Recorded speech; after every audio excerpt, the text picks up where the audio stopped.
Bonjour à tous, bienvenue sur le podcast hebdomadaire de la cellule. Aujourd'hui, un one-shot exceptionnel, un one-shot spectaculaire avec Cédric. Cédric, ça va la pêche, la patate, la forme. Super.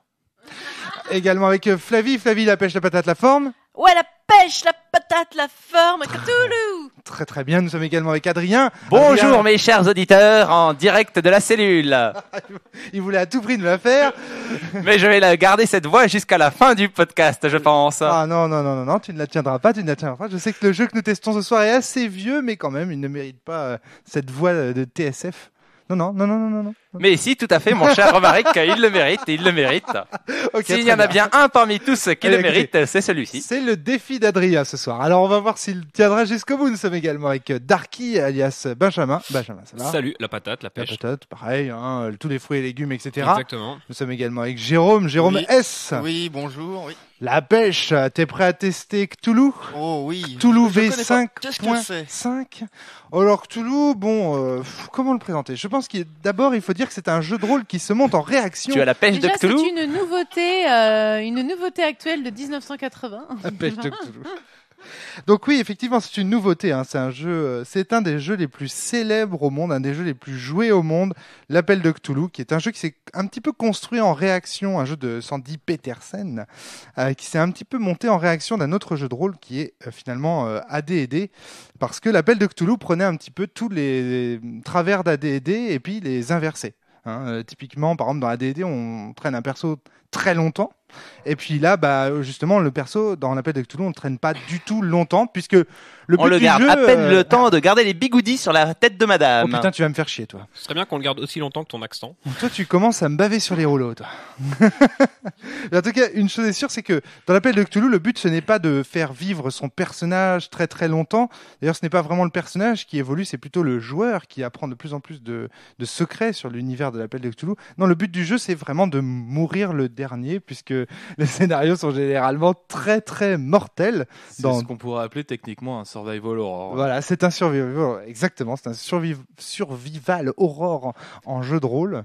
Et donc, C'est un survivre horreur. Ouais, c'est français. Ça. En traduction, voilà, merci pour la Google Trad. Mais effectivement, et donc D'ailleurs, l'univers. Ce jeu, il y a une célèbre chanson qui est sortie d'un joueur de Cthulhu qui s'appelle Je te survivrai. Je te survivrai. Et sur YouTube, j'imagine que ça doit être visionnable, c'est ça, non? Non, c'est Jean-Pierre François qui a sorti ça dans les années 80. Oui, la folie l'avait gagné, je crois. Depuis le début. J'ai l'impression que la plupart survivrai.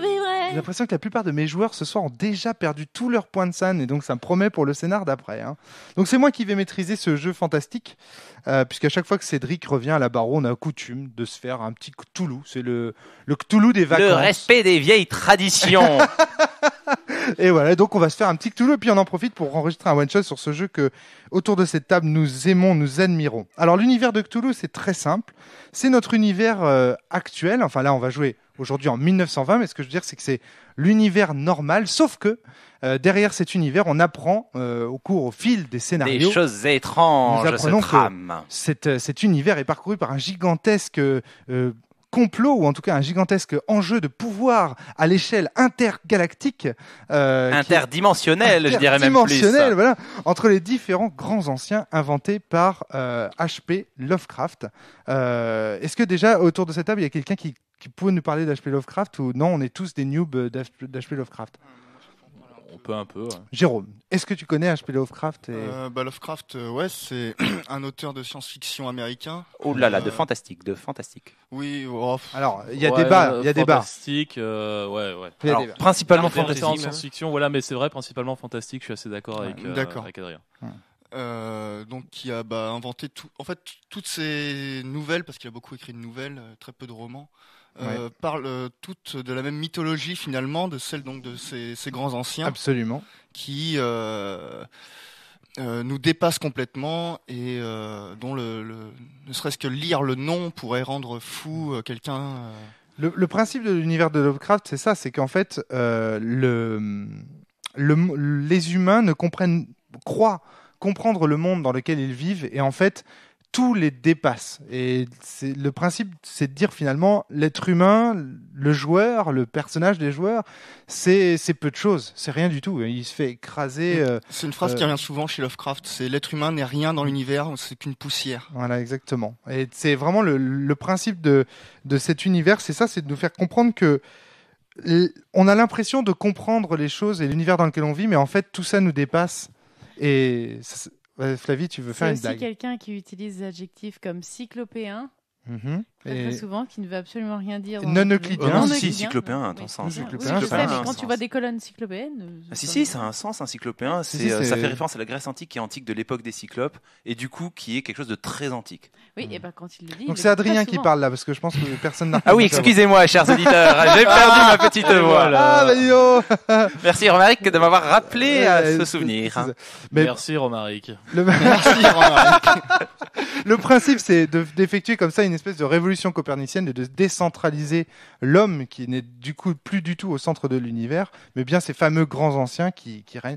Cependant, le jeu ne propose absolument pas d'explorer tout ça dans un premier temps, puisque on joue d'abord des gens ordinaires qui vont être confrontés à des choses fantastiques. Et c'est au cours de cette confrontation avec des choses fantastiques qu'ils vont commencer progressivement à entrevoir ce que l'on appelle le fameux mythe de Cthulhu, qui est cette espèce de mythologie qui structure l'univers derrière...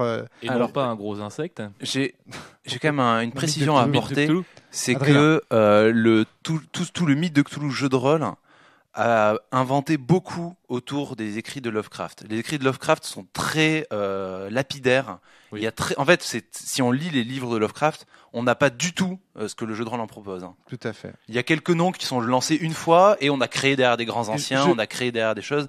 Ça a été vraiment enfin pas une interprétation, mais on a extrapolé complètement extrapolé, ces hein. écrits. Hmm. C'est important à le dire parce que on s'attend Je- pas à je lire dans les confirme, livres ouais. exactement. Donc voilà. Donc Ouais, c'est un jeu de rôle Donc, on inspiré confirme des œuvres de tous- Lovecraft. On confirme tous dans la mesure où c'est vrai que quand Lovecraft écrit, c'est finalement assez, enfin son univers est assez pauvre, assez décousu. Enfin voilà, rien n'est très très construit. Mais j'ai chez l'impression en Lovecraft, fait hein. que le jeu de rôle amène en fait à peu de choses près à jouer justement ce genre de nouvelles et même complètement. C'est-à-dire que Alors oui, effectivement. c'est-à-dire qu'en fait la plupart des scénars de Cthulhu sont lapidaires. On n'y comprendra Ouais. rien. De toute façon, C'est-à-dire que le, ce soir, vous le ne personnage comprendrez à la pas. fin sera mort, n'aura rien compris. voilà, c'est ça, exactement. C'est le joueur qui, en tant que Voilà, en tant spectateur, que- va espérer coller des morceaux. Voilà, le joueur va finalement utiliser des simulacres qu'il va envoyer comme ça dans les scénarios de Cthulhu à l'assaut et progressivement c'est lui qui va découvrir des choses. C'est le joueur qui apprend. Mais alors, j'ai une question naïve. Je pensais, Benjamin. j'ai lu peut-être 8 ou 9 nouvelles de Lovecraft, et je pensais connaître un petit peu l'univers du jeu dans lequel je m'apprête à plonger, que je n'ai jamais joué. En fait, je ne connais rien à... Je suis pas spécialement plus préparé qu'un joueur novice et Mais qu'un c'est non-lecteur. génial. Et ben c'est ce qu'il y a de mieux. D'accord. C'est comme ça que tu dois. Nous en fait Oui, autour de c'est cette table ça. c'est un peu biaisé parce qu'on connaît tous Cthulhu depuis des années. On connaît tous la mythologie de Cthulhu depuis des années, etc. Au final, autour de cette table, je crois qu'il n'y a que toi qui va vraiment jouer à Cthulhu comme le jeu le propose. Parce que nous, on connaît déjà les mythes des grands anciens. C'est ça, c'est un jeu où la rétention fascination des secrets, des types de méchants, de leurs Voilà. faiblesses, de leurs forces, de leur raison de se battre ou d'être là, est importante à découvrir. Mais donc, même les bouquins n'aident pas. Ah non, Les les bouquins n'aident les pas. bouquins à non. la base, Non, non, tu les veux bouquins dire de- Non, les bouquins de nouvelles. Lovecraft. Les nouvelles de Non, Lovecraft, elles non, vont pas forcément. très peu aider. Non, Ouais. non, non. Non, D'accord. ouais. Ok. Enfin, ouais, non. donc, C'est carrément. vraiment la mythologie qui est présente dans le jeu de rôle qui peut aider le MJ à entrevoir les secrets des grands anciens, Ouais, puis etc. les nouvelles se déroulent un peu comme tu as décrit que les parties Jérôme. se déroulent finalement. Enfin, Mm. je pense à La couleur tombée du ciel qui est une de mes préférées de Lovecraft. Il y a un caillou qui tombe du ciel, à l'intérieur il y a une couleur étrange. Les gars ils se cassent dessus, les dents dessus pendant des mois, les scientifiques. Finalement tout le monde meurt, la lande est ravagée et bon, Hmm. le narrateur de l'histoire survit. J'en dis pas plus, mais Il devient voilà. Mais à quel prix, c'est Comme ça. Lovecraft, On va survivre, mais à quel Mais- Je ne suis pas fou, vous Mais savez. voilà, enfin, au final, on n'a rien compris. On a juste compris qu'il y avait un truc dangereux qui était tombé du ciel Ouais. et que maintenant c'est noyé sous un barrage et c'est tant mieux. C'est la seule conclusion qui a attiré dans cette nouvelle. Et je pense que dans les parties de l'appel de Cthulhu, c'est souvent le cas aussi. Alors, pour vraiment expliquer, parce que je pense que là, on est déjà en train de partir dans une espèce de podcast sur Ouais, Lovecraft et c'est sur ça, l'univers de la Bête de Cthulhu. On fait un one-shot ce soir. Si on veut faire un podcast sur Lovecraft et Cthulhu, on fera peut-être un thème carrément sur le On fera sujet. ça de nuit avec des Peut-être bougies. plus tard. Donc, je voudrais Ouais, ou reprendre un le fil de ADN, mon... parce que là, c'est vrai que. Ouais, c'est clair. Ouais. C'est clair. Et un accent que tu garderas tout le temps. Alors, en tout cas, J'essaierai de le reprendre à l'occasion. donc, ce qu'on nous propose de jouer, donc là, on parle maintenant du système de jeu, c'est de jouer ce qu'on appelle des investigateurs du mythe. Ce sont quoi ? Ce sont des personnages qui sont, somme toute, ordinaires, mais qui vont être confrontés à du fantastique et vont quand même avoir une certaine appétence pour les secrets de Cthulhu, un certain désir, une certaine curiosité. En fait, Ça veut dire que du point de vue... ça va depuis le personnage Adrien. Pulp de d'Indiana Jones qui va enquêter sur des choses étranges, au effectivement l'autre extrême qui est le père de famille qui se retrouve dans sa maison hantée qu'il n'avait pas prévu, qui vient Absolument. d'acheter. Et voilà. Absolument. Donc il y a quand même toute l'échelle qui est présente dans Tout à le. fait. dans le- Mais en fait, Mais en le tant terme d'investigateur, effectivement, met en l'accent termes de déjà. système de jeu, là où je veux en venir, c'est que les joueurs doivent suivre l'enquête que le MJ a préparée pour eux. Alors le MJ d'ailleurs ne s'appelle pas le MJ donc il s'appelle le gardien, comme me le faisait remarquer Jérôme en préparation de ce podcast. Il va Le éviter gardien de a se pousser des préparé buts. une enquête, d'accord ? Une enquête qui mènera forcément les PJ à la cave. Il serait rationnel pour ces PJ de se dire non, moi la maison elle me fout les boules, il y a des gens fous qui s'entretuent, je m'en vais en voiture et je quitte le scénar. Mais non, vous en tant que joueur, votre but c'est de résoudre l'enquête du maître de jeu. Donc Tu parles du Comment contrat ça, il y là. a quelque chose de dangereux Exactement. à la cave? Tout à fait. Justement, je cherchais une On n'est bouteille pas là de vin. pour. Ouais, je, voilà. je parle du système de jeu et donc je parle du contrat social. Ok. Ici. Ça Le fait contrat peur, mais social on met de les pieds Cthulhu, dedans, quoi. voilà, ça fait peur, mais il va falloir descendre à la cave quand même. Alors Adrien, je te vois tiquer là-dessus. Pour moi, c'est évident que c'est ça. Oui et non. Ça peut être ça, mais ça peut aussi être complètement autre chose. Enfin, Alors voilà, donc ça, alors là, tu rentres déjà dans le détail du one shot. Ouais, et le oui. problème, c'est qu'il n'y a pas de système de jeu décrit dans Cthulhu. Là, je vous oui, propose. c'est voilà, ça, oui, effectivement. C'est qu'on ne dit ce pas que je dis, très c'est bien que comment on peut utiliser la jouer base. du pulp avec Indiana Voilà. Jones qui va justement complètement enquêter Oui. à du survival horror Absolument. où les gens vont éviter de mettre les pieds dans le plat, mais le plat va venir dans leurs pieds. Voilà, d'accord, c'est ça. Mais là, ce soir, ce que je vais vous proposer de jouer, moi, c'est le Cthulhu Enquête, version Sherlock Holmes, Agatha Christie, avec Ça un va supplément défriser de les tentacules. bigoudis. D'accord, avec un supplément de tentacules. Ça, c'est très important. En gros, ce que tu nous dis, c'est que ton scénar tombe à l'eau si on essaie de pas trop le jouer. Mais tout à fait. D'accord. Et moi, j'aime bien avant de commencer une partie de Cthulhu, vu que le système de jeu, comme vient de le dire Adrien, est très permissif sur la manière d'y jouer, j'aime toujours dire avant comment moi, j'attends que vous, en tant que joueur, vous y jouiez à Cthulhu. Ok. D'accord ? Et alors, ça, c'est le premier point. L'enquête, ne pas lâcher l'enquête, en apprendre le plus possible sur le mythe de Cthulhu, Ne pas être trop déçu quand on mourra. ne pas être déçu quand on mourra. La mort fait partie du jeu. Et puis, il y a un dernier point qui est essentiel, c'est on va s'amuser, on va jouer ce soir à se faire peur. Parce que comme on joue un jeu d'ambiance, un jeu fantastique, moi, je vais chercher en tant que MJ à poser l'ambiance avec par le biais de musique, etc. Je vais essayer de faire en sorte que vous soyez le moins distrait dans la partie, De substances gélatineuses. de façon à ce que vous ressentiez des choses. Alors, ces choses seront forcément ponctuées de fou rire et de choses comme ça pour un peu lâcher la pression. Et c'est pour ça que souvent dans les podcasts de la cellule, on dit qu'on rigole beaucoup pendant les parties de Cthulhu, mais c'est aussi beaucoup parce qu'on a un petit peu peur. Parce qu'il faut aussi savoir relâcher la pression. Ouais, il faut aussi savoir relâcher la pression. Donc voilà, moi, ce que j'attends de vous, de l'enquête et se prendre au jeu. Eh bien, du coup, vu que tu attends de nous, on attend aussi de toi.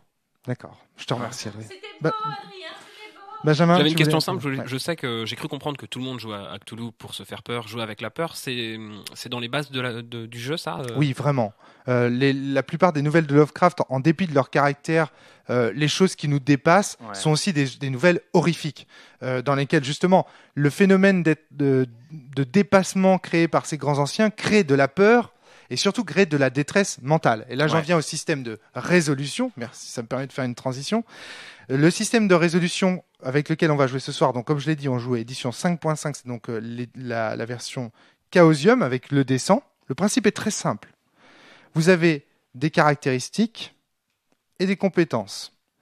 Les compétences, ce sont des métiers, des choses comme ça, archéologie, pharmacologie. Enfin, ce ne sont Sauter. pas des métiers, pardon. C'est des Cuisine. compétences impliquées par des métiers, excusez-moi. Et donc, du coup, ces compétences sont sur 100 points.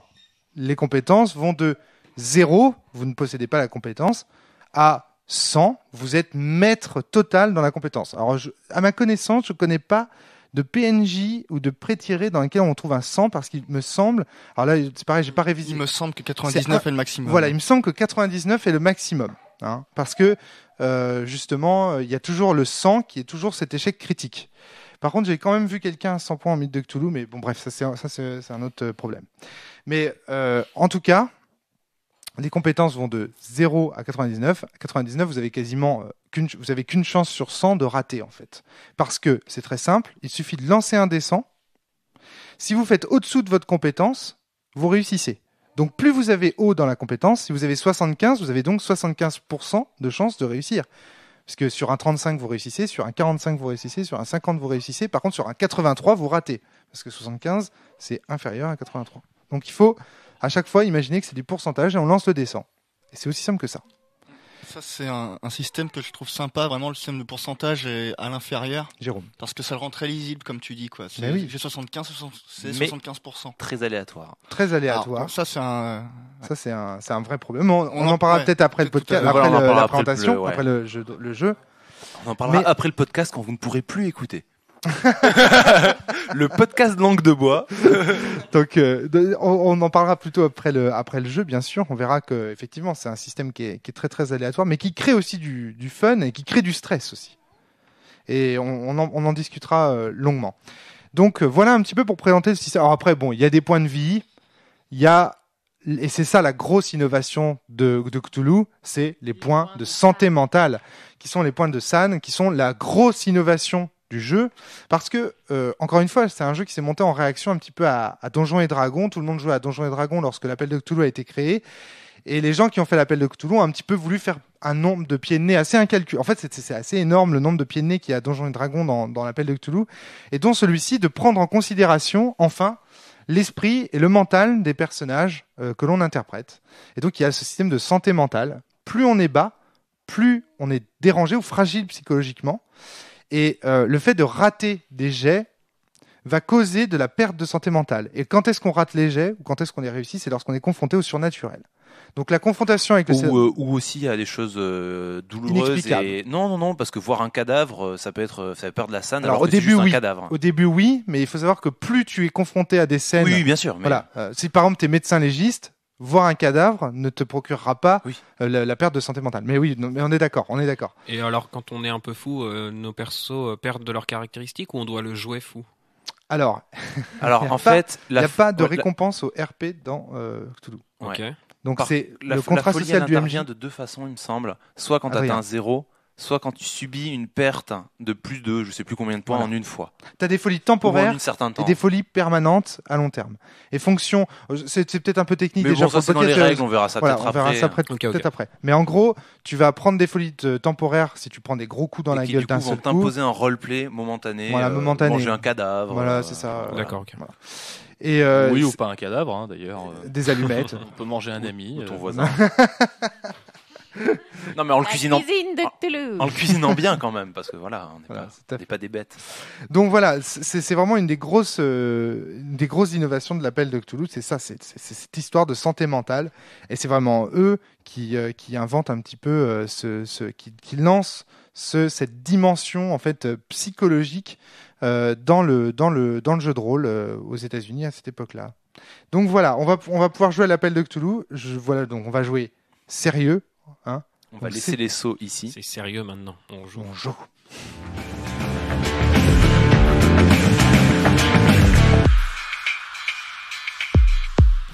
Bon, voilà, scénar de Cthulhu des plus classiques. Il est 2 heures du mat.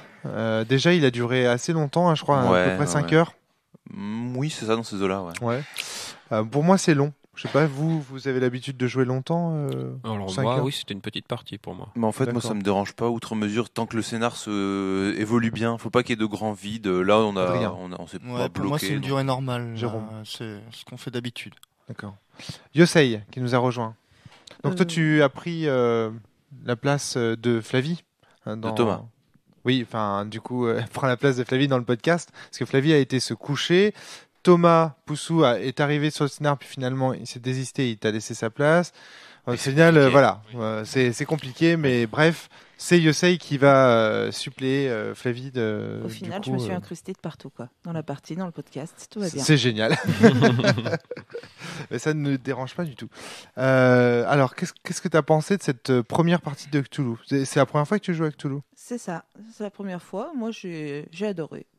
D'accord. T'aimes bien l'ambiance, l'univers, Ben- ce qu'on te propose d'y jouer et tout ça? Voilà. Parce que c'est la première fois que je joue au jeu, mais l'univers des livres, je suis dedans depuis pas mal d'années. D'accord. Donc, j'ai retrouvé ce que j'attendais, en fait. D'accord, ok. Ben, toi, c'est la première fois que tu joues à Cthulhu aussi? Oui. Oui. J'ai adoré aussi. Un peu surpris par l'ambiance pas spécialement forcément terrorisante. Ouais. Peut-être on est forcé à un moment de prendre au second degré. Peut-être pas en rigolant tout de suite, quoi, mais on n'est pas sur de l'ambiance malsaine à 100% et tout du long. Alors là, moi, c'est exactement ce que je soutiens par rapport à ce jeu, mais que en fait, il y a un énorme second degré dans Cthulhu. Après, je pense quand même que on peut bien jouer à se faire peur. On peut vraiment jouer à se faire peur. À Cthulhu. Ce qui fait ce second degré, je pense, c'est le fait que le système de règles est un petit peu âgé, qui peut paraître parfois un peu, on va dire que le coup de poing et le coup de couteau soient mis sur un même pied d'égalité, ça a de quoi faire rire. Enfin, il y a des petites mécaniques comme ça qui ont de quoi faire sourire par leur côté vieillotte, en fait. Il y a aussi peut-être l'univers parfois qui est un peu caricatural. Puis le jeu s'assume comme tel. Hein. On peut citer la Oui. petite BD qu'il y a dedans. Alors vous n'avez pas dû la lire. Je vous invite Dans la- à la lire. Hein. Dans la 5.5, il y a une Ouais. BD à la fin. Une où il BD t'explique, avec tout ce qu'un bon investigateur ne doit pas faire, avec tous les exemples typiques. Voilà, ouais.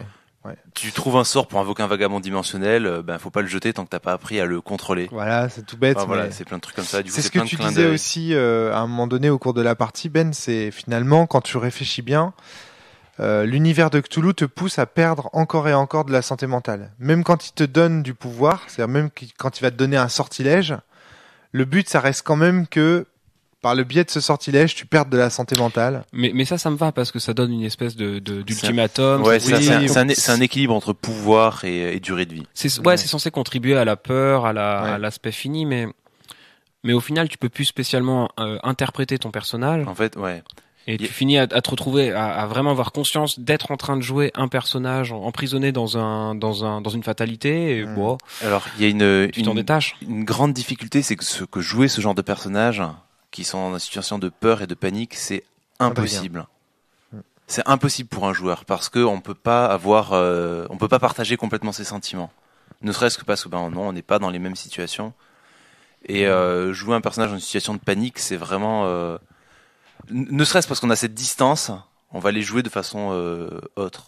Jérôme. Oui, et en plus, on l'a vu quand les règles nous incitent à le jouer, ça reste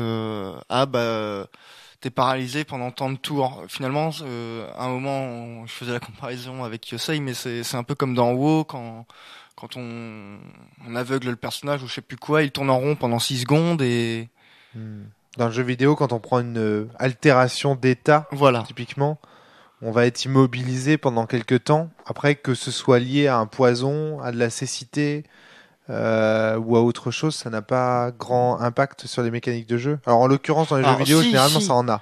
Mais, L'impact, mais- si, et puis là, dans le Mais cadre là, du justement, combat, je trouve que ça en a pas c'était- Est-ce qu'avant de s'en Ça en a mettre eu, trop dans mais- ce genre de conversation, tu pourrais pas revenir un peu sur l'histoire? Je sais pas, tout bêtement. Tout à fait. Ça serait un peu. Oui, Ouais, voilà. carrément. plus Ah, moi, ce structuré. soir, je suis fatigué. Là. Je suis Ouais. épuisé. J'ai maîtrisé. Il faut savoir que c'était moi qui maîtrisais la partie. Ouais. Donc, une partie de jeu de rôle, moi, ça Avec m'épuise plein toujours. d'énergie. Il était debout, maniant sa trique à vive main. Ouais, exact. J'avais un bout de bois dans les mains pour mener les joueurs à la baguette. Donc du coup, je suis fatigué. Vous attendez pas à ce que je parle beaucoup. Ouais. D'accord. Je vous Bah, invite sinon, à raconter la fiction. Voilà, du coup, je propose pour- qu'on raconte un peu la fiction. D'accord. Alors, brièvement. je sais pas. Sur Silent Drift, ou ailleurs, on avait tendance ou The Forge, on a tendance à dire, on raconte au moins une scène qui nous a plu ou déplu, et en disant un peu pourquoi. Je pense déjà ça peut. Avant même de raconter la fiction? Non, mais en racontant la peut-être scène 30, d'abord, justement. Oui, si on bosse de raconter un peu la Toute la mise en scène. scène, le début, Toute l'histoire. le pitch. En gros, Ok. vous deviez retrouver un ami disparu, un universitaire qui était soit un collègue, un neveu, un frère, un ami, patient. un patient, patient, ouais, voilà pour pour certains, qui s'appelait Michel Marty et qui avait disparu suite à comment dire? Il est allé rejoindre Il un était allé confrère. rejoindre un confrère, voilà, dans le village de Bourg-Saint-Georges, un petit village perdu au milieu de Nulle part. nulle part, hein, dans le Massif central. Et donc pour rejoindre un scientifique, un savant fou allemand qui avait été, Oh, fou tout de suite. si, il a été viré de son université. D'accord, mais ça on le parce savait qu'il- ou pas? Je suis pas sûr. Pas au qu'on sait. départ, Ouais. mais voilà, au fur et à mesure du jeu, vous allez apprendre qu'en fait, il a été viré de son université parce qu'il faisait des expériences concernant la génétique sur des êtres vivants. Et donc, vous allez être confronté aux expériences de ce savant fou et à ce qu'il en reste, à savoir sa fille qui a complètement muté et ses 2 clébards. Ah oui, tu voulais peut-être que je parle que du pitch et pas que je Ouais, raconte la juste fin du du pitch, jeu. mais non, mais Voilà. pourquoi pas. Et ces 2 clébards qu'il a lui aussi fait muter à l'aide d'une espèce de boue noire récoltée dans le monde du rêve, issue des grandes seins mamelles. purulents, des grandes mamelles de Ib Tissel, qui est un des anciens qui vit dans la forêt de Clède, qui est donc une des jungles du monde du rêve très très connue dans l'univers de Lovecraft. Donc voilà, il y avait toute une histoire où vous pouviez également passer dans le monde du rêve. C'était en fait finalement un bac à sable qui devait tôt ou tard vous conduire. Au final, c'est très souvent ce que je fais quand je fais des scénarios d'intro. D'ailleurs, c'est Blue Sky de Sursens, c'est exactement ça. C'est un grand bac à sable qui mène à la fin. Il y a un couloir quand même qu'on doit suivre et qui mène au boss de fin. Et voilà, c'était ma structure de scénario, c'était ça. Vous pouviez explorer, récupérer des PNJ, dont 2 gros PNJ qui sont les Borgi, qui sont les 2 frangins, les 2 gardes-chasse, qui possèdent les fusils de chasse et tout ça, et donc qui vont pouvoir vous aider vraiment à gagner de façon pulp, on va dire, le Ouais, scénar. puis même avoir de la Et chair qui nous ont fraîche. bien aidés. Voilà. Sachant que si vous n'aviez pas été voir les Borgi ou si vous ne les aviez pas aidés dans la forêt, ils y seraient morts et vous n'auriez jamais récupéré ça. C'est-à-dire que moi j'ai considéré que si les joueurs ont le courage d'aller aider les Borgi, ah cool, Cédric nous rejoint. sur Bah, le alors podcast. avant Il a de participé à la partie. Là, tu racontes directement tous les détails de Oui, l'histoire. pardon, excusez-moi. Oui, je Je suis en train propose de qu'on revienne un je petit suis en train de peu me dans l'ordre, perdre un peu. On Ouais. parlait de courage. ou alors sur les scènes préférées comme Voilà, proposé alors, Jérôme. on fait les scènes préférées. Allez, Jérôme, c'est parti. Préférés qui nous ont plu ou déplu, enfin. Ouais, voilà. Mais raconter une scène, un passage précis et. Alors. Jérôme, je t'écoute. Alors, par exemple, moi je sais que j'ai beaucoup aimé le début et la fin. Par D'accord. exemple. Tout le début, le côté arriver dans un village un peu À la enfin, Piolo, vraiment, où ouais, les gens très- ferment très- les volets. très en bouseux. Oh, les gens de la ville. C'est-à-dire qu'en tant que joueur, on sait que quelque chose va nous tomber dessus, mais on sait pas où, on sait pas quand, on sait pas si c'est pas tous les villageois qui sont des profonds ou enfin. Non, puis sais pas si c'est au un niveau de complot du l'ambiance, avec village la ou quoi. musique, avec ça, enfin moi je sais que j'étais dedans quoi. J'étais pas forcément dans une ambiance horreur, mais j'étais vraiment dans une ambiance trip bizarre, un peu comme quand on voit le début de, je crois que c'est un massacre à la tronçonneuse, je sais plus Ouais. lequel, mais il y en a un qui est comme ça. Le village glauque, Oui, reculé. voilà, ouais. euh, On sent que tout le monde se connaît, mais que tout le monde est un peu bizarre. Bref, j'ai beaucoup aimé tout ce passage-là, de la façon dont tu le masterisais et tout. Bon, la fin, je pensais pas qu'un combat dans Cthulhu pouvait être dynamique. J'ai appris ça ce Ouais. soir. Si, Et finalement, bah ouais, le combat m'a Si. bien fait marrer. c'est hyper rapide. Ouais, finalement. C'est assez lapidaire en De fait. toute façon, Moi, j'aime bien. un système de jeu qui fait que la mort est rapide fait que le système est dynamique Hmm. et du coup, forcément, tu perds pas de temps dans un combat. Hein. C'est- Ouais. Ça se lâche bien quoi. C'est direct. Tac, Ouais. un coup de tentacule. Tac, tu te fais mordre. Tac, il y en a un qui sort le fusil, qui tire. Ça va super vite quoi. Alors moi, j'avais pas joué la même version. Moi, quand j'avais joué, je sais. Mais ça Plus change pas laquelle grand-chose. c'était, Les mais- versions ne sont pas si différentes les Mais unes moi, que au niveau des les autres. combats, moi, j'avais un souvenir beaucoup plus lent, beaucoup plus. Mais, Alors, j'en sais rien. alors, non, mais J'ai c'est vraiment peut-être essayé mon de jouer, expérience, c'est peut-être un biais. comme c'est on dit, probablement by the un biais book. d'ailleurs. Mais J'ai vraiment essayé de jouer le plus proche possible du livre. Je crois bien que la seule chose que je n'ai pas faite, c'est utiliser cette fameuse table de résistance Ouais, les gens des gens en s'opposent. opposition. Ouais. Moi, ce que j'utilise comme système, c'est pour les auditeurs qui comprennent un peu avec quel système on a joué, c'est si tu fais par exemple un jet d'esquive à 23, non, pardon, Non, si tu fais un jet de tir à 23, pour l'esquiver, t'as beau avoir 80% d'esquive, il faut que tu fasses en dessous de 23. Donc voilà. Faire en dessous du score de l'attaque. Si on te tire dessus à 68, que t'as 80 en esquive, tu dois faire entre 68 et 0. Voilà. Si t'as 42 en esquive et que l'autre te tire dessus à 68 et qu'il réussit, bah, tu dois faire en dessous de 42. Et donc là, du coup, plus moins on a en esquive, moins malgré tout les chances de réussite sont grandes. Ouais. Mais en même temps, Sachant ça que l'attaquant compense. doit quand même réussir son jet, quoi. Ouais. C'est pas simplement la valeur qu'il sort. S'il avait 40 et qu'il fait 60, ça ne... Non, voilà, c'est ça. Ouais. Donc Et j'ai trouvé que ce système accélérait justement le combat par rapport au... Je pense que le tableau comparatif, une fois qu'on l'a un peu en tête, il est justement aussi rapide, voire même plus. Le problème, c'est que le Parce qu'en tableau fait, comparatif, il prend en considération les caractéristiques. Non, c'est des valeurs en opposition de pourcentage. D'accord. Par exemple, si tu as 60% en tir et j'ai 60% en esquive, le tir a une chance sur 2 de toucher. Je me souviens plus. En gros, peu utilisé ça. l'avantage, c'est que ça... Alors, ta règle, enfin le rend un petit peu, c'est que du coup, Adrien. un bon score en esquive contre un bon score en tir laisse un combat dangereux. Parce que sinon, un bon score en esquive où tu as tes 80% de chance à chaque fois fait que effectivement tu te fais jamais toucher quasiment. Alors ça, on l'a playtesté avec Cédric. Il y a des fois où on a été, en fait, on a été obligé de trouver ce système Oui, parce oui, que ouais, ça devenait n'importe quoi à la fin. Les gens, Puis à Mais, la fin, du coup, le combat, tu te fais chier. La quoi. règle du Enfin, tableau est là vraiment. pour ça. Hein. Honnêtement, c'est un système qui marche bien dans plein de jeux. D'accord. La scène qui t'a moins plu, Jérôme? Intermédiaire. Je pense que tout L'enquête, le passage où... dans la maison, voilà, c'était un par peu exemple, long. la maison et juste avant la maison. On commençait à être un peu fatigué Je sais aussi. plus. Ouais. on Non, en commençait à fait, se- moi je mets le doigt directement dessus. Hein. La scène dans la maison qui nous a ennuyés, c'est lié au TOC. C'est Ouais. qu'en gros, on cherchait quelque chose, on savait ce qu'on cherchait, et on doit faire des lancers de TOC à tour de bras jusqu'à le trouver. Ah, c'est ça. Et ça, c'est pénible. Mais En fait, ça dépend. Ça dépend. Ça peut ne pas être pénible quand par exemple, quand t'es pas trop crevé en tant que maître de jeu et que tu peux faire des belles descriptions, de belles pièces et mettre dans l'ambiance. Si en plus il se passe quelque chose dans la maison, qu'il y a des créatures qui bien t'observent, sûr, des trucs. ouais. Regarde, Ouais, par exemple, quand faut vous faire êtes des entré dans la pièges aussi, mairie hein. au départ, avec cet œil rouge qui a été décrit un peu, il y avait un petit côté ambiance comme ça.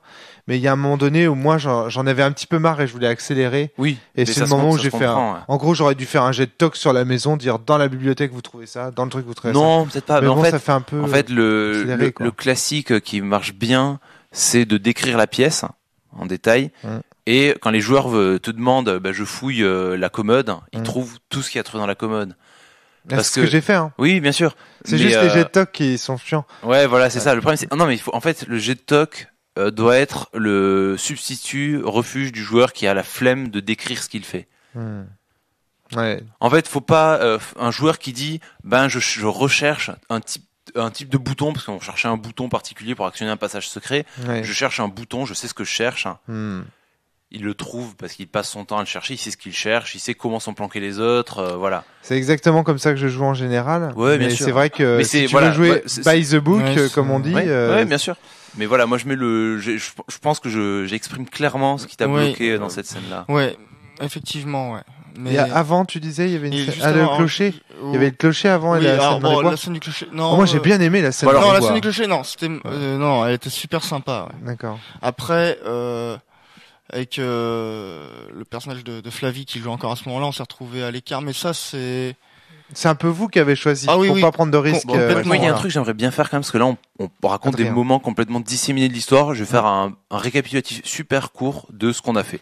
Bah attends, En moi, gros, juste, de toute façon, là, j'ai fini, quoi. D'accord. y aller. Donc, D'accord. Adrien. Bon, en gros, on arrive au village, on discute avec le maire, on apprend ensuite en discutant avec le médecin qu'il y a des trucs bizarres qui se passent là.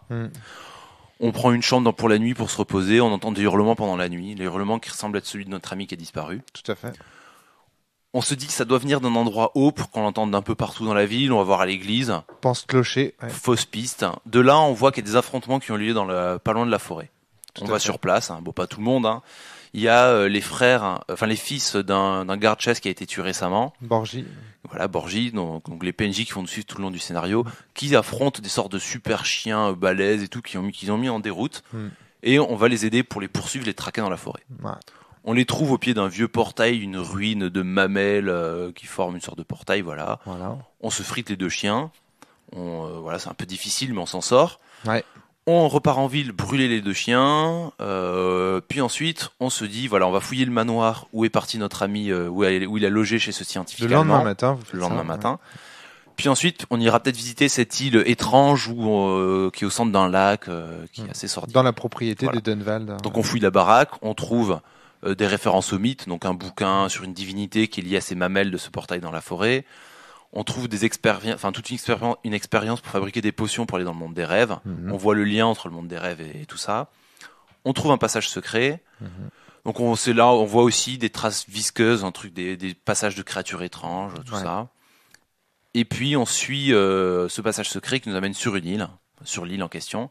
Où on trouve notre scientifique qui est enchaîné sur un hôtel, attaché. Qui a hurlé probablement pendant des 3 journées, mois. il est complètement fou. Voilà. Et au moment où on a nourri détache, de cadavres d'animaux. c'est ça. Au moment où on le détache, une grosse bête surgit du lac. C'est la fille des scientifiques qui a été métamorphosée par cette matière étrange qui suinte des seins de cette bestiole du monde des rêves. Ouais. Et puis dans un combat que moi honnêtement je pensais perdu d'avance et je comptais juste m'enfuir avec le scientifique avec l'aide de ce on super. a vu, ouais. Moi j'étais prêt à partir de suite. Bon. En abandonnant les gars qui avaient pris des crises de panique derrière, bon peu importe. Et du coup, on arrive à gagner à la vaincre à l'aide de ces PNJ super bourrins et leurs fusils de chasse trop efficaces. Donc voilà, c'est exactement ça à quoi on a joué. Voilà, ça c'est ce qu'on a fait en gros. Après, on va revenir ça peu va sur nous le revenir détail. pour les détails, on comprendra voilà. mieux dans le contexte général. Oui, c'est ça. Donc la scène du clocher, par exemple, elle a lieu quand on est allé dans l'église. Voilà. Alors, donc justement, maintenant que le contexte est un peu posé, moi, comme Jérôme, mes parties préférées étaient le début et la fin. Donc en particulier, le début, c'était quand on allait voir le maire, qui nous a présenté les différentes personnes qui avaient interagi avec le disparu. On était un peu en présence de plein de personnalités bizarres qu'on allait devoir voir. C'était assez sympa comme ambiance. Ensuite, la partie dans le clocher, là où on a couru dans un endroit pour se réfugier, puis on s'est rendu compte qu'il fallait peut-être bouger ailleurs. La menace venait d'un peu partout. C'était assez bien mené, bien amené. Même si, en y repensant, on en reparlera peut-être plus tard, mais le système n'était en rien. Enfin, Toulouse c'était le scénar qui était plutôt cool là-dessus. C'était pas trop le système. Et puis la fin qui était assez. C'était assez épique en fait. C'est du horreur épique. Oui et non. Enfin, épique et fun. Je pense qu'en fait, c'est vraiment que ça tout a été lié sur ça à l'attitude du PNJ. C'est-à-dire le frère machin là qui tout le long s'est battu et a foutu coup de fusil qui faisait des méga dégâts. Ouais. Enfin, du bol aussi. Clairement, au début, moi je voyais sur scène, il y avait combien de personnages de fous ? Il y en avait un qui s'est enfui. Notre curé qui s'est mis à courir vers lui en hurlant Dieu va te vaincre, voilà, pris d'une crise. J'ai attaqué à coup de crucifix. Et j'avoue que Romaric, t'as été gentil de faire en sorte que le personnage qui fasse le plus mal à notre adversaire ne prenne jamais un coup de bâton en retour. Alors je vous explique pourquoi, rapidement, parce que le pool que vous affrontez, c'est Camilla Dunwald, qui est amoureuse de comment il s'appelle, le mec que vous recherchez, Marty. Et au final, elle, tout ce qu'elle veut, c'est le garder auprès d'elle. Et donc du coup, elle ne s'attaque qu'aux gens qui cherchent à l'éloigner. Donc du coup, elle s'attaque à Adrien et à ceux qui protègent Adrien. Mais c'est vrai que Borgi, pendant tout le scénario, il ne cherchait qu'une seule chose, lui, c'est défoncer sa gueule, quoi. Pourtant, il s'en fout de Marty. Pour sa première attaque, tu nous as fait faire un jet de chance. Oui, voilà, parce que comme vous étiez tous autour de l'hôtel, d'accord. je considérais que vous étiez tous une menace, donc je vous ai fait faire un jet de chance pour voir lequel serait le premier victime des hostilités, quoi. C'est vraiment le jet de chance à la con. Et du coup, sur cette scène, sans ce super-héros, Adrien. Entre un fou qui s'enfuit, le curé qui fonce droit dans le tas, le personnage Harold, qui lui tout d'un coup se met à croire que le tentacule qui l'enserre c'est sa mère. Bon, on était deux à être sains. Ouais. On s'est pas manié une arme. Moi j'ai mis 2 tirs, j'ai tout raté. Enfin voilà. Et Jérôme a fait des purs. Ouais voilà, mais on s'est pas manié une arme. Non. Moi je me dis je sais pas pour les autres, je vais sauver Marty. On verra si on arrive à sauver les autres après, mais moi j'étais prêt à partir quoi. Et puis on voit que un tentacule tombe, 2 tentacules tombent. Du coup, on se met à y croire et voilà. Mais pour moi, c'est vraiment une chance incroyable la victoire de ce combat. Puis merci le PNJ parce que il y a un fou. Bon, en fait, malheureusement, on a été 3 fous, mais sinon on se barrait comme toi. Hein. Mais ce que je sais bien. Ce que je tiens à dire pour les auditeurs aussi, c'est que c'est pas le PNJ, le MJPJ. C'était vraiment un PNJ, je l'ai joué devant vous, j'ai jeté ses caracs, vous aviez ses caracs. J'ai les dés devant vous, ça a été fait. Il a réussi ses jets de il réussissait tout. Mais alors... Et puis les D6, il y a un moment donné, je lance 4 D6 pour son fusil, j'obtiens 3-6 et un 4, je crois. Ouais. C'est des méga dégâts, quoi. Il faisait des trous, il a fait le pâté, quoi. Personnellement, c'est pas le fait qu'on ait été efficace à la fin, qu'on ait même réussi à vaincre le monstre. Efficace. Non, mais quand même, là, on est en train de parler du PNJ qui fait des dégâts. Moi, ce que j'ai trouvé cool, c'était le rythme qui amenait à cette explosion finale. Sans parler des dégâts qu'on a fait, c'était l'île, la découverte et bam, le poulpe qui nous attaque. C'était c'est une bonne progression jeu vidéo. Le poulpe, on va nuancer parce que c'est pas parce qu'on a des tentacules qu'on a un poulpe. Attention, dans le monde de Cthulhu, tout le monde a des tentacules. C'est un peu l'article de mode indispensable. Non, puis le PNJ, dans une série comme Doctor Who, ça arrive souvent le temps d'un épisode, il trouve un PNJ, parce que c'est clairement comme ça, Doctor Who, qui a un gros bourrin, qui a un flingue et qui va servir juste d'excuse pour dézinguer parce que le docteur, lui, il est un peu moins violent. Là, c'était pas vraiment ça. C'était un personnage bourrin. Moi, je l'ai vu comme ça. Moi, je le voyais comme le gars un peu neuneux qui nous suivait. Il a eu cette efficacité-là. C'était le pion. Il a eu cette efficacité-là, mais je pense pas que son objectif, quand Rome a créé ce scénar, je pense pas que son objectif ait été de nous faire gagner le scénar. Non, mais c'était une putain d'aide. Oui. C'est-à-dire que moi, dans ma tête, c'était clair que si vous suiviez, c'est-à-dire si vous aviez le courage et le cran de suivre les chasseurs dans les bois alors qu'ils traquaient la bête, parce qu'il y a un moment donné, en fait, alors pour expliquer, c'est que ne pas se planquer dans une église. Voilà, et du coup, je peux faire une transition. Moi, sur la scène qui m'a le plus plu, c'est justement ce moment. Donc, on était en haut de l'église, on voit que des affrontements ont lieu. Et c'est le moment où, en tant que joueur, tu sais que tu peux t'as un champ de possibilités qui t'est ouvert. Tu peux partir dans la forêt, essayer d'affronter ces bêtes. S'il faut, c'est n'importe quoi. S'il faut, c'est s'il faut, c'est un délire complet où tu vas te faire tuer. S'il faut, c'est juste hyper dangereux, faut pas y aller. Ouais. S'il faut, c'est vraiment le scénario. Et t'as ce moment en tant que joueur où tu hésites, tu sais pas trop quoi faire, et puis tu y vas. C'est un piège du MJ. C'est ça. Tous nous tu y vas et tu prends cette décision folle du bon j'y vais. Allez, j'y vais. Et après t'es sur ta lancée, tu sais que tu vas plus pouvoir t'arrêter parce que t'es perdu dans les bois, que si tu perds les gens. Et t'as ce côté vraiment d'abandon au destin qui arrive là. Et ça moi c'est vraiment ce qui me fait kiffer dans Cthulhu, c'est le moment où tu prends une décision, que ça a été dur de la prendre, et après tu subis un instant sur ta luge quoi. Et ça c'est trop bien. Moi j'ai bien aimé cette scène aussi parce que j'adore les scènes comme ça de chasse dans les bois avec la pluie qui tombe. On sent qu'on est le soir, on a juste une lampe pour s'éclairer dans la forêt. On sait qu'il y a des gros chasseurs bourrins autour, mais la menace est tout aussi bourrine et on sait que ça peut péter à tout moment. Surtout quand il y en a un qui se fait bouffer dès le début. Hein. Ouais, voilà. En plus, il y en a un qui. Ça c'est grand classique. D'ailleurs, j'ai refait le même coup à la fin en fait. Oui. Donc c'est le grand coup classique de t'es dans le noir et là il y a un mec qui se fait happer et ça commence quoi. C'est vraiment un classique quoi. Mais ça me faisait penser aussi un peu à tous les trucs de Maupassant là, tous les contes de la Bécasse où ils sont entre chasseurs dans les bois. Ouais. Ça j'adore cette ambiance là, ce côté rustique. C'est pas tout à fait pareil mais ouais. Non mais tu vois, il y a pas de gros poulpe. Il y a pas l'action quoi. Il y a pas l'action mais la peur. Par exemple, si tu prends la nouvelle La Peur de Maupassant dans les contes de la Bécasse, il y a pas un poulpe mais il y a un gros clébard qui fait bien, qui fout bien les boules quoi. C'est l'ambiance très 19e, très pesante.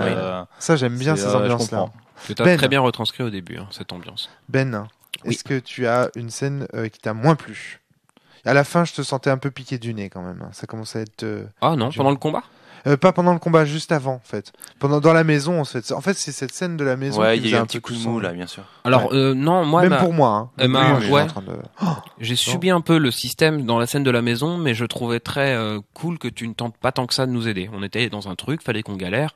Ça m'a plu. Non, le petit passage qui m'a pas spécialement plu, on en reparlera peut-être. C'était Au moment de l'arche là qu'on a trouvé dans la forêt. Ah oui, j'étais grande interrogation. J'ai eu du mal à essayer d'interpréter mon personnage. Ouais. Et d'essayer de. Je me suis dit à ce moment-là, il essaie de trouver les raisons de cette attaque. Je me suis pas senti apeuré donc alors, on s'est fait attaquer par des espèces de loups au milieu de la forêt, près d'un portail en pierre, sachant qu'on avait été averti que ces loups étaient appelés des chiens de l'enfer. La baston, je l'ai subi de loin. Je me suis mis derrière derrière le portail. J'ai tiré 2 coups de fusil. Les chiens sont morts. Je peux parler. Et là, à 2, on s'est dit, identifiant la menace. On s'est peut-être de manière stupide. D'ailleurs, en fait, non, c'est toi qui as eu cette idée. Je t'ai suivi. C'est moi qui ai eu l'idée stupide, oui. Alors, c'est quoi l'idée stupide ? Alors l'idée stupide, ça a été de s'intéresser à l'arche de manière un peu plus ésotérique en fait. Alors qu'à la base, moi, je vous décris une ruine étrange dans les bois. Je vous décris qu'est-ce qu'il se passe des choses hors dehors des micros, je comprends pas.